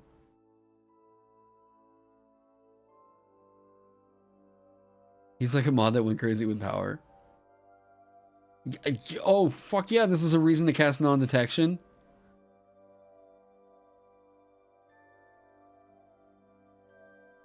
Yeah, that he can see. So, there's no range to this, which means he can scry.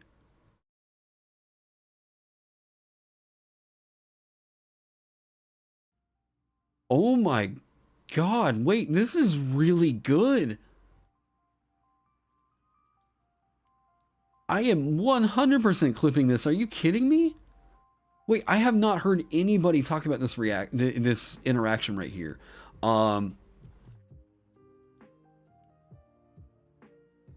That's kind of okay. Number one, fucking cool. He can do that infinitely. The fact that he exists in the same plane of existence as you, if he knows about you and you're a spellcaster, ooh, it lasts 10 minutes only.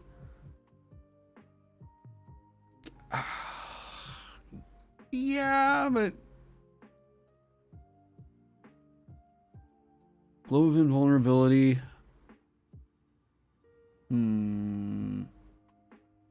What would he do? What, like, okay. Not to mention door. Twice per day.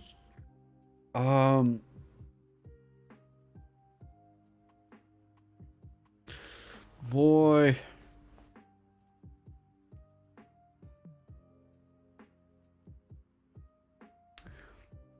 You know, I don't think that it's, I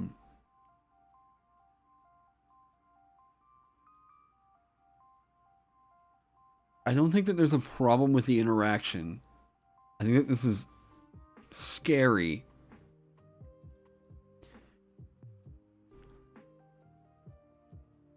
Afterthought.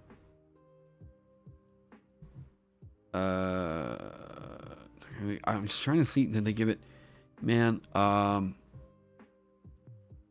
he has no access to glyphs or contingencies, rules as written, so he needs minions who have sending? Yeah. I mean, and if you are,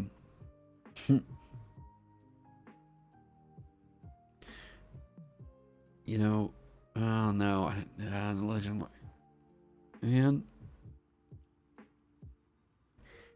guys, it's worth saying here.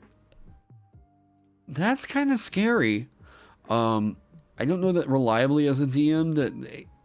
Okay, there's a lot of problems with this stat block. Like, and I mean, the internet's covered it by this point. Like, yeah. This is such a weird move. I don't know why they did that. Because, like, yeah, he's casting using intelligence. Why is his wisdom up here? Like, you might be able to say, like, maybe did the Book of Vile Dead? Or the Book of Vile Deeds or whatever? Like, I don't know.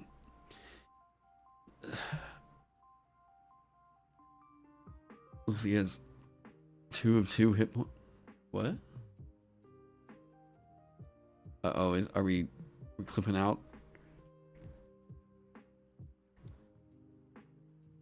He needs his minions to go to college.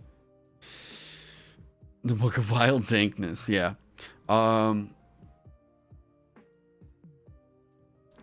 Yeah, I think that interaction's pretty interesting. I don't know that it's the kind of thing that's going to make him... God, but you really do have a kind of a nightmare situation going on where, like... Oh.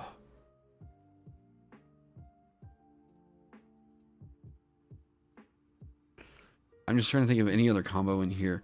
The fact that Wizards of the Coast seems to think that, like, DMs don't know how to use spell casting, so they have to cut all this shit out. Like, what? Number one, like, he has what? 1, 2, 3, 4, 5, 6, 7, 8, 9, 10, 11, 12. 12 spells. Animate Dead that he can cast as an action. Sick. He can do that well. Absolutely sick. This is bare minimum of what you needed to do for Vecna. Bare minimum, alright? This is actually really cool. I like the interactivity of what's going on here with this potentially happening, right? I really wish there was a way that he could more reliably scry on the party. Because good God, you know how scary that would be? You don't have to write or code anything about, like, they've got some kind of unique curse. This guy becomes Freddy Krueger the moment he's able to scry on you and just, like, cause you to go into mental anguish whenever you're casting a spell. That is sick. That could be so cool.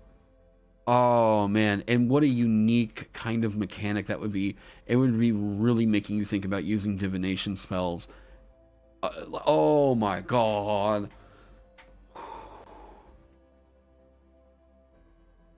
Is it Feeble Mind that makes you immune? No, Feeble Mind is the one that makes you dumb, right? No, Mind Blank, right? Like, oh, boy. That'd be really cool.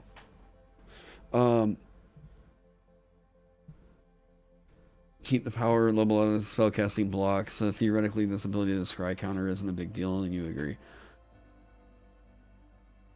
I wonder if someone's been trying to do...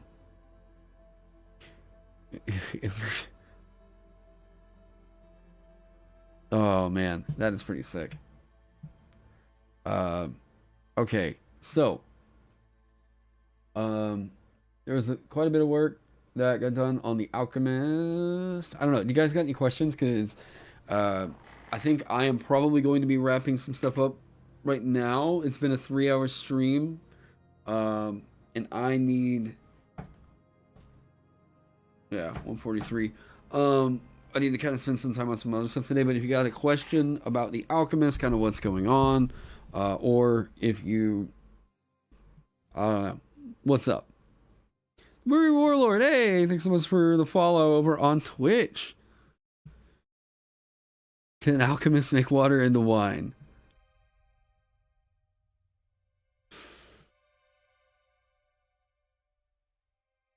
Rules as written, as I've written it? Not right now. I feel like that's the kind of thing that we should make happen, right? Should we make that happen? We might need to make that happen. Not gonna lie, you think mixed Alchemist fire and oil plus blade fire oil plus extra attack might be too much. I don't think that that's going to outperform pretty consistent stuff going on with Rogue. I think right now, so let me scroll down here. I gave I gave you a Salvinus stat block because this is a thing I am trying to see play tested. I want to see what happens with the interaction that happens here. And that's specifically why I wrote this multi-attack right here, to be, you can use your anointed weapon and then the alchemist fire right here, or, you know, vice versa. I want DMs to tell me the feedback on this, because 5 right here and 5 right here is effectively the same, if not a little bit worse, than rolling 2d10. So I'm actually not super worried right now.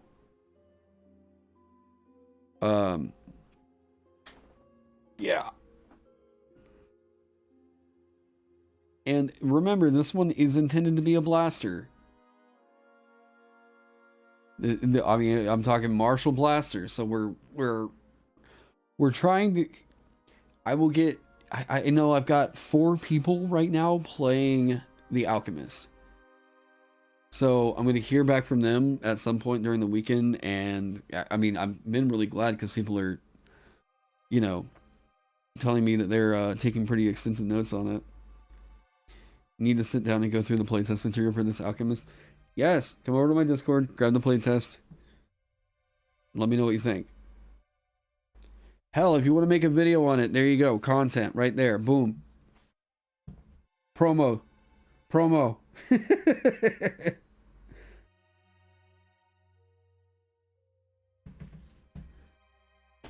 Oh, all right. Yes. Content, baby. More poisons? I don't mind the idea. The problem is, like, I'll go through the Dungeon Master's Guide and see what poisons make sense. So many poisons in this game, and that's the reason why I wrote in the Toxicologist. Right. Yeah.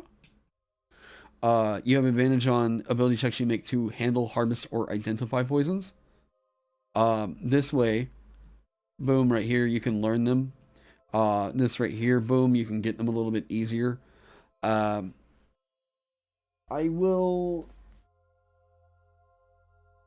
take a look and consider it.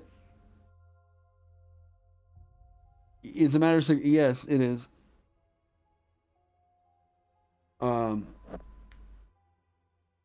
Poison damage is weak. Are you overcoming that somewhere? Yes. Yes. Go pick up the playtest. This has been in there for a while. Yeah, not only do you have the ability to swap it for necrotic damage, you also can enhance. So notice, if you use Eye of Newt, while the target is poisoned in this way, the target takes 1d6 poison damage at the start, or the first time it's hit with an attack on a turn. You can swap that damage for necrotic damage if it's immune. Boom, boom.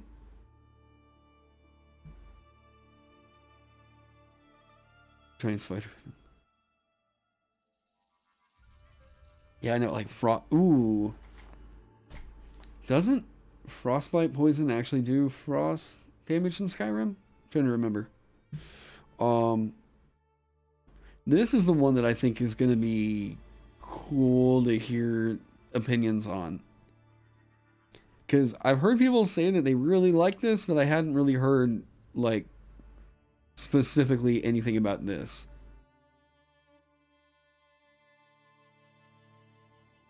Tiny bit of frost. So what this does is it turns whatever poison that you've injected with powdered lead into a toxic powder or gas.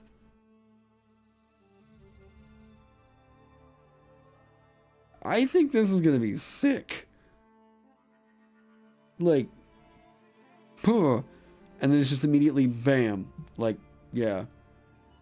Yeah, breathable truth poison.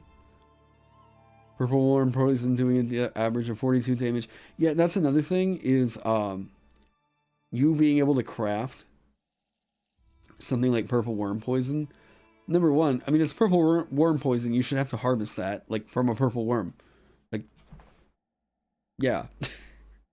I will say that, like, out of all the ones that I wrote flavor text for, I was like, I felt the most like, oh, artsy fartsy writing this one.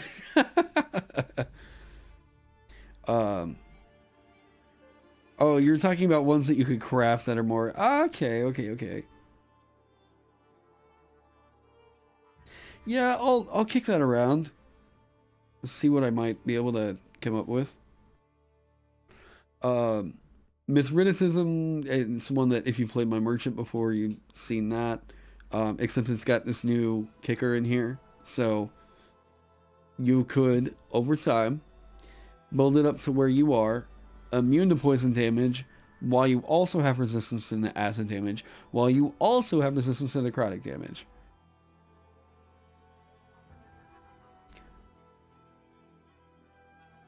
It's expensive though. Yeah, but here's the thing. 5e was not designed as a system to really embrace a crafting system. What race is what I recommend with this class? I mean, it's kind of hard to knock anything that's got flight. Like, I mean, you're gonna stay out in or out above range and just, you know, keep lobbing stuff. You guys, wait, you want to see the cool? We can end the stream on something pretty cool. You guys want to see some of the concept artwork that Maxwell's gotten me back? Maybe.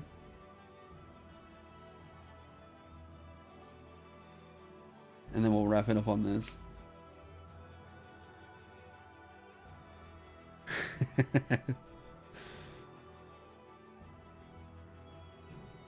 All right.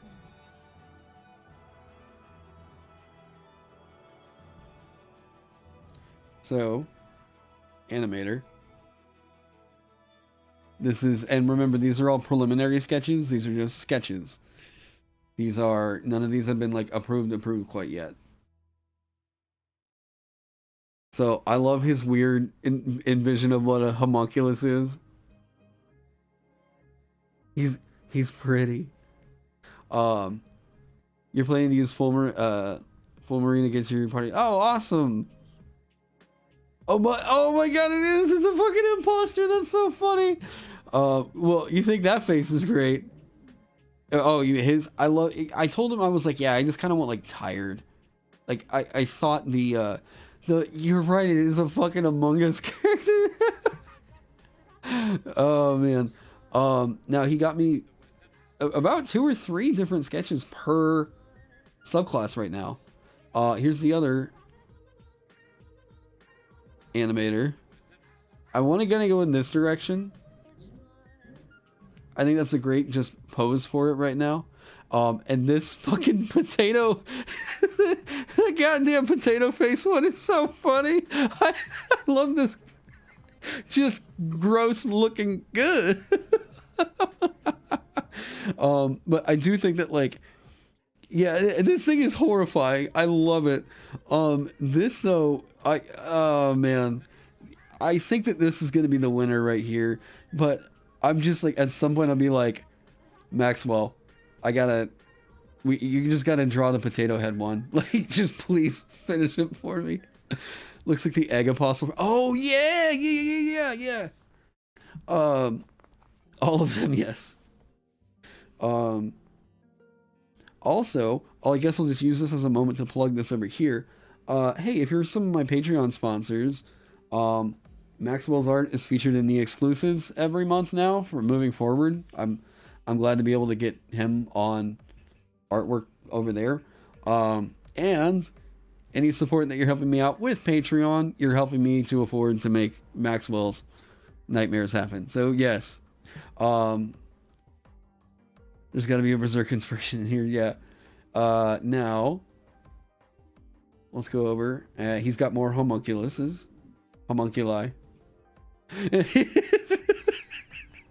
I love him. Oh man, yeah, just like the general ideas that he's kind of throwing out, like the structures for the bodies and everything. I love the look of like this style of eye. It almost looks like the Stone of Truth from like Zelda, right? Where's my Patreon link in the description? It should be in there, yeah. It should be patreon.com/indestructibleboy. The Dino Nugget homunculi, yeah. The one with the coat, yeah, I know, right? Like, oh man. I just love that he got it. They're just little weird. Yeah, it looks like they're saying kill. Yeah, they just look like they're. Oh man, I love this. Now he got me an apothecary. He's got me 3 so far. I was like, you know what, Fearbolg. I haven't seen your take on a Fearbolg yet. Go for it. These 2, he was again just kind of getting some general ideas out there. The 3rd one he got, I think he nailed it. So yeah, the capybara face. So Honeycomb is involved in one of their. Oh, Patreon's not in the description. Oh. Damn. Okay, I will fix that. So, yeah, just really like, you know, it's sweet. Honey is gonna be like one of the main things that they can do. And they can put these into like potions of healing and whatnot, to get other effects. And the big droopy ears, these are gonna be great. But the one that he wrote, the one that he drew, that I think is gonna be the big winner. Yeah, I know. I need to work on my Linktree, getting Linktree out of here. Here's the one that he drew that I think is going to be the big winner. Just like, I do want the Fearbolg. I do want like healing draw. Of course, needs to be featured at some point. The healing kits and whatnot. This is all good stuff. But I was like, I love the idea of like a hive or something in here. You know. Yeah, that's the winner. I think so. I just love the like comfy feel in this one. The Mugsley, yeah.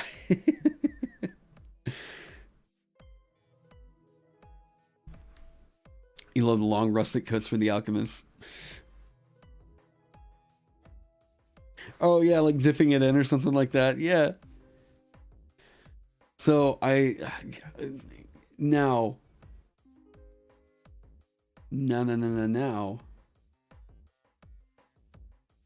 Okay. I will give him big props on not going with what could have been the cliche here. And that would be for the full marine, or yeah. For the full marine to have gone the complete like mad bomber alchemist. Oh yeah, I do really like Matt Mercer style of Fearbolgs with the like kind of cow ears. Yeah. So rather than go in the direction of like, you know, the mad bomber, like Pathfinder style, goblin bomber.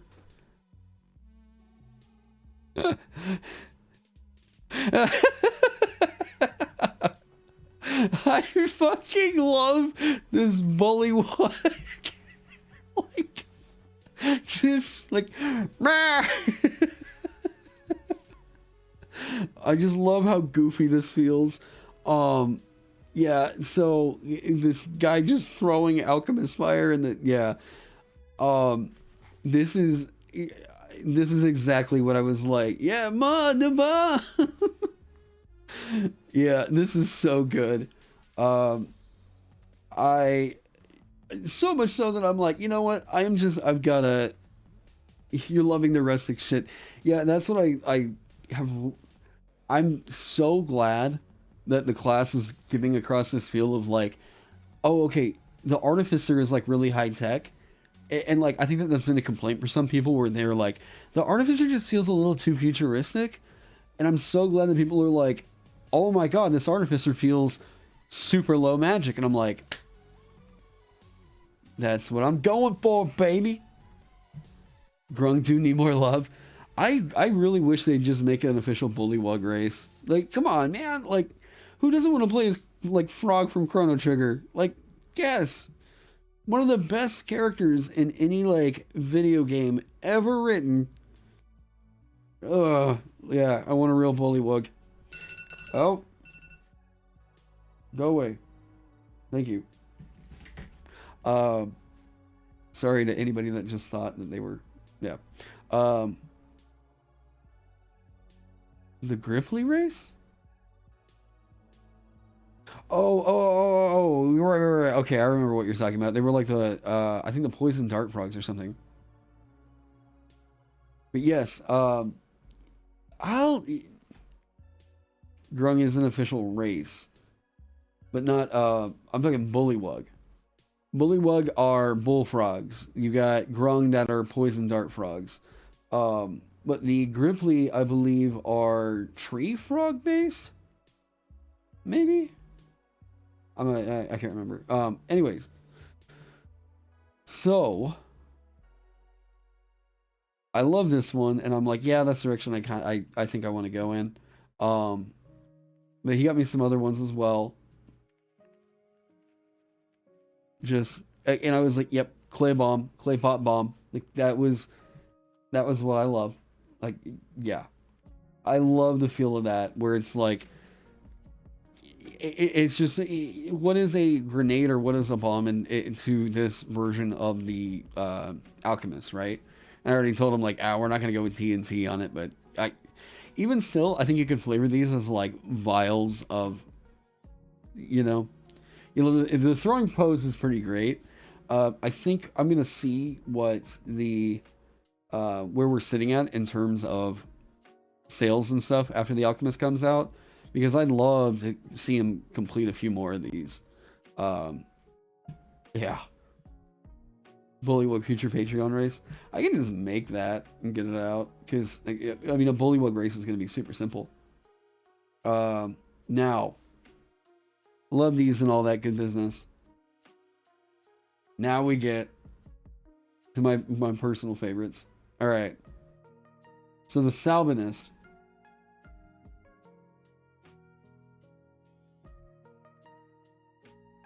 So he had this idea for the Centaur that I was like, that was not the first thing that came to my mind, but it's a cool idea. It is a very cool idea. It is, yes, dank souls. If sales good, we get more subclasses. If there is definitely my worry right now is just recouping basically what I've spent on it, right? If there are, so far to date, at the price point I plan on putting this out there for, I think it's just got to sell 100 copies before I make my money back, right? And then after, like, once it gets to like 200 copies, then it'll be, whatever, yeah.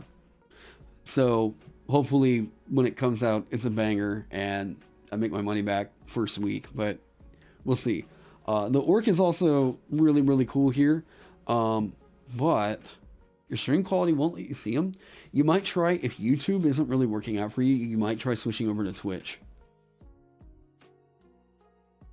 You're thinking, thanks. I did like this pose quite a bit, but the one that I think sold it, and he's got me another concept. This is one that I will commission him later on to totally do. Because this art, everything about the pose and the aesthetic, yes. Oh. Come on now with this. Come on, like, oh, this is so cool.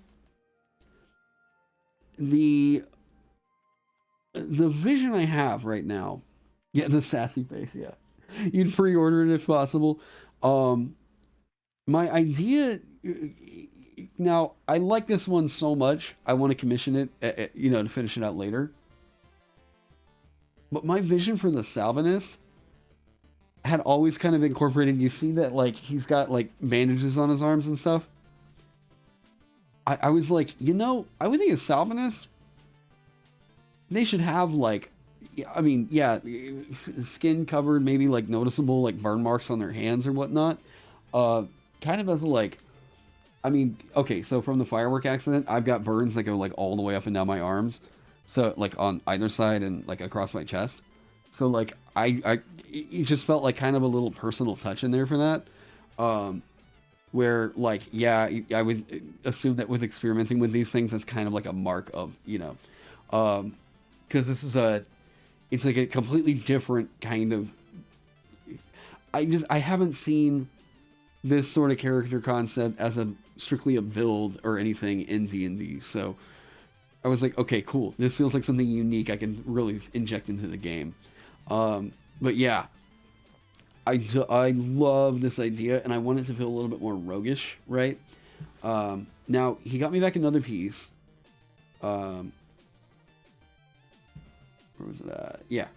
And I was like, you guys will see this one. Our work is great. For the Salvinist, I'm like, so I wanted to go with a more like maybe tiefling or something on this one. But there's one thing that he did on this one that I'm like, I love so much about this artwork. I prefer to go a little bit more roguish with it. But the one thing on this one that I was like, may not really work out is for some reason, like, I think the, yeah, because I can't be destroyed. Yeah. He just looks a little too well put together for what to me feels like a kind of, like, oh yeah, all the artwork is fantastic. Fantastic. But I do feel like this is a little bit too, maybe proper for the narrative that was getting conveyed. And then I do think that the beard, for some reason I was like, if this guy's waving around a flaming blade, I have a hard time thinking that he would have a beard. Like, but like, oh my god, I love this work. NPC art, maybe. Yeah, that could be a reason. Put it a little bit later on. Remember? But yeah, boy. Gwyn has a beard. Gwyn is also a burnt up undead. And a Lord of Cinder. Or any blacksmith. I guess that's a fair point. But I mean, blacksmiths aren't typically like literally swinging around an open flame next to their face, yeah. You protect body from fire. Oh man. So, as you guys can see, progress update on the Alchemist. This is what all's going on with it right now. This is where it's currently sitting. We're in playtest. It's just we're kind of in that fun spot because I actually got ahead on the design process, and now I'm kind of waiting on other people to get back to me on it. So I get to kind of kick back and enjoy what's up. Just have him cover his beard in fireproofing. The Gollum one, I think, is your favorite with the expression. Which one? Just.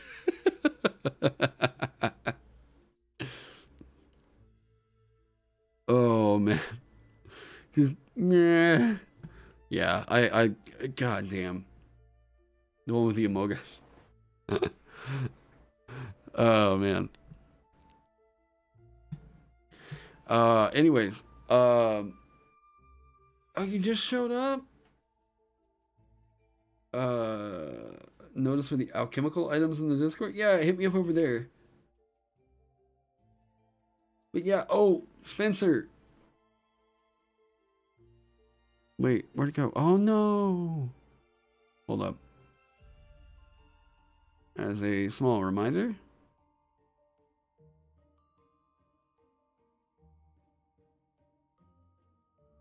here at the end of stream.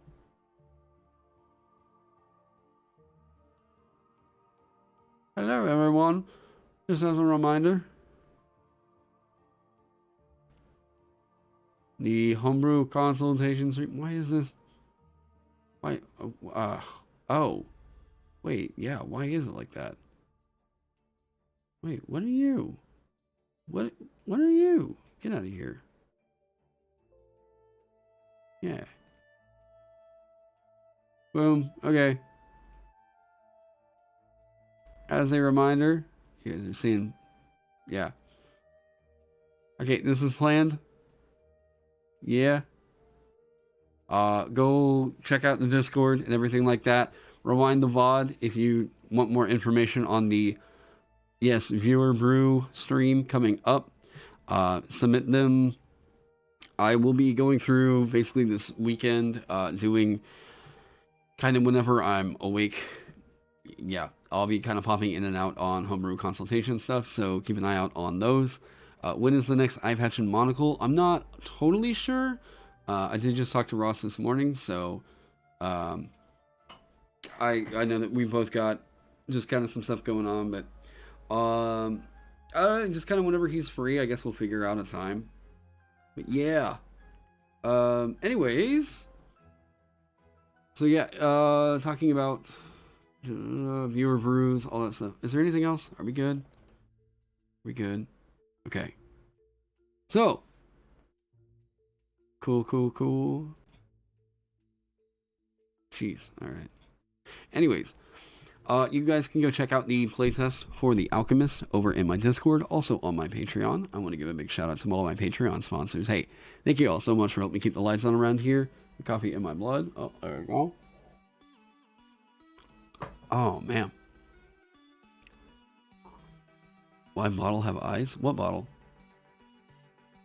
What? What bottle? Oh, the Mimic?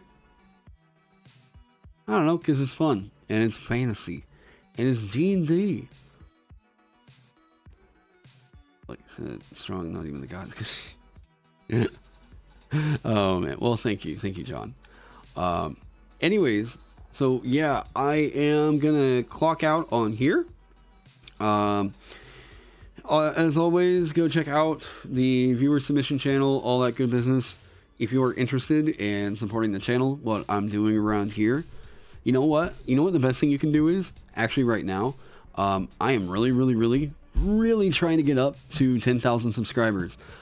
Actually, before we check out on this, there is one last thing I should tell you guys. All right. I can go off guild. I can get off the DM's guild if I get 10,000 subs over here. Let me tell you why. Because at 10,000 subscribers, you get a new perk as a YouTuber where you get to host a merch store through your channel.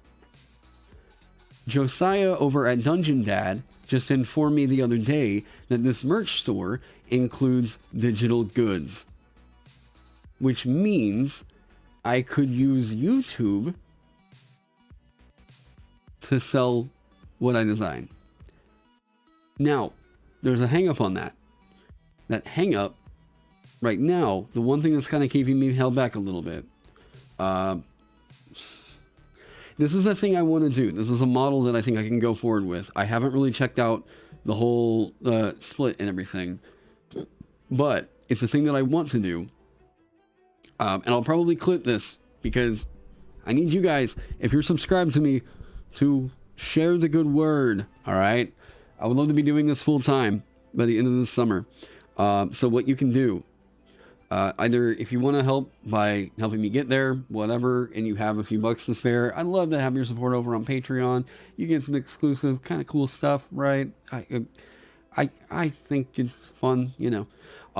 Or go check out my stuff over on the DMs Guild. Or what you could always do is let your friends know. Or, hey, just go over, host my channel or something like that. I don't know.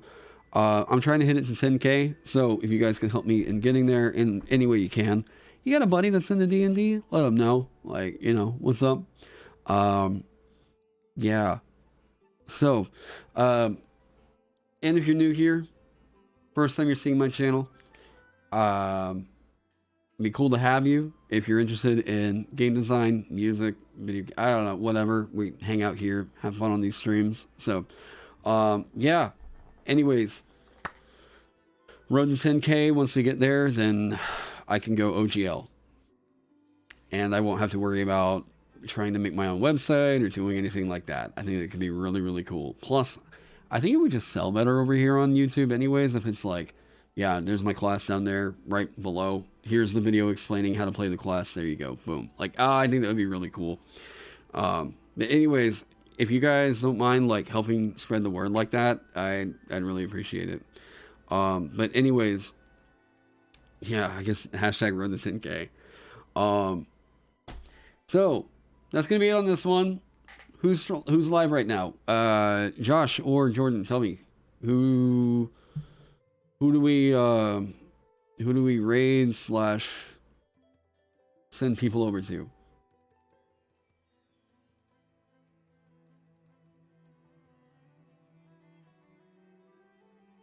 Who's live right now? Rogue Watson.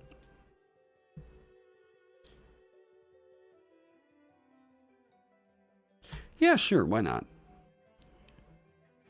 Okay. Oh, cool. He's doing prep, it looks like, for Icewind Dale. Roll for combat? I've never heard.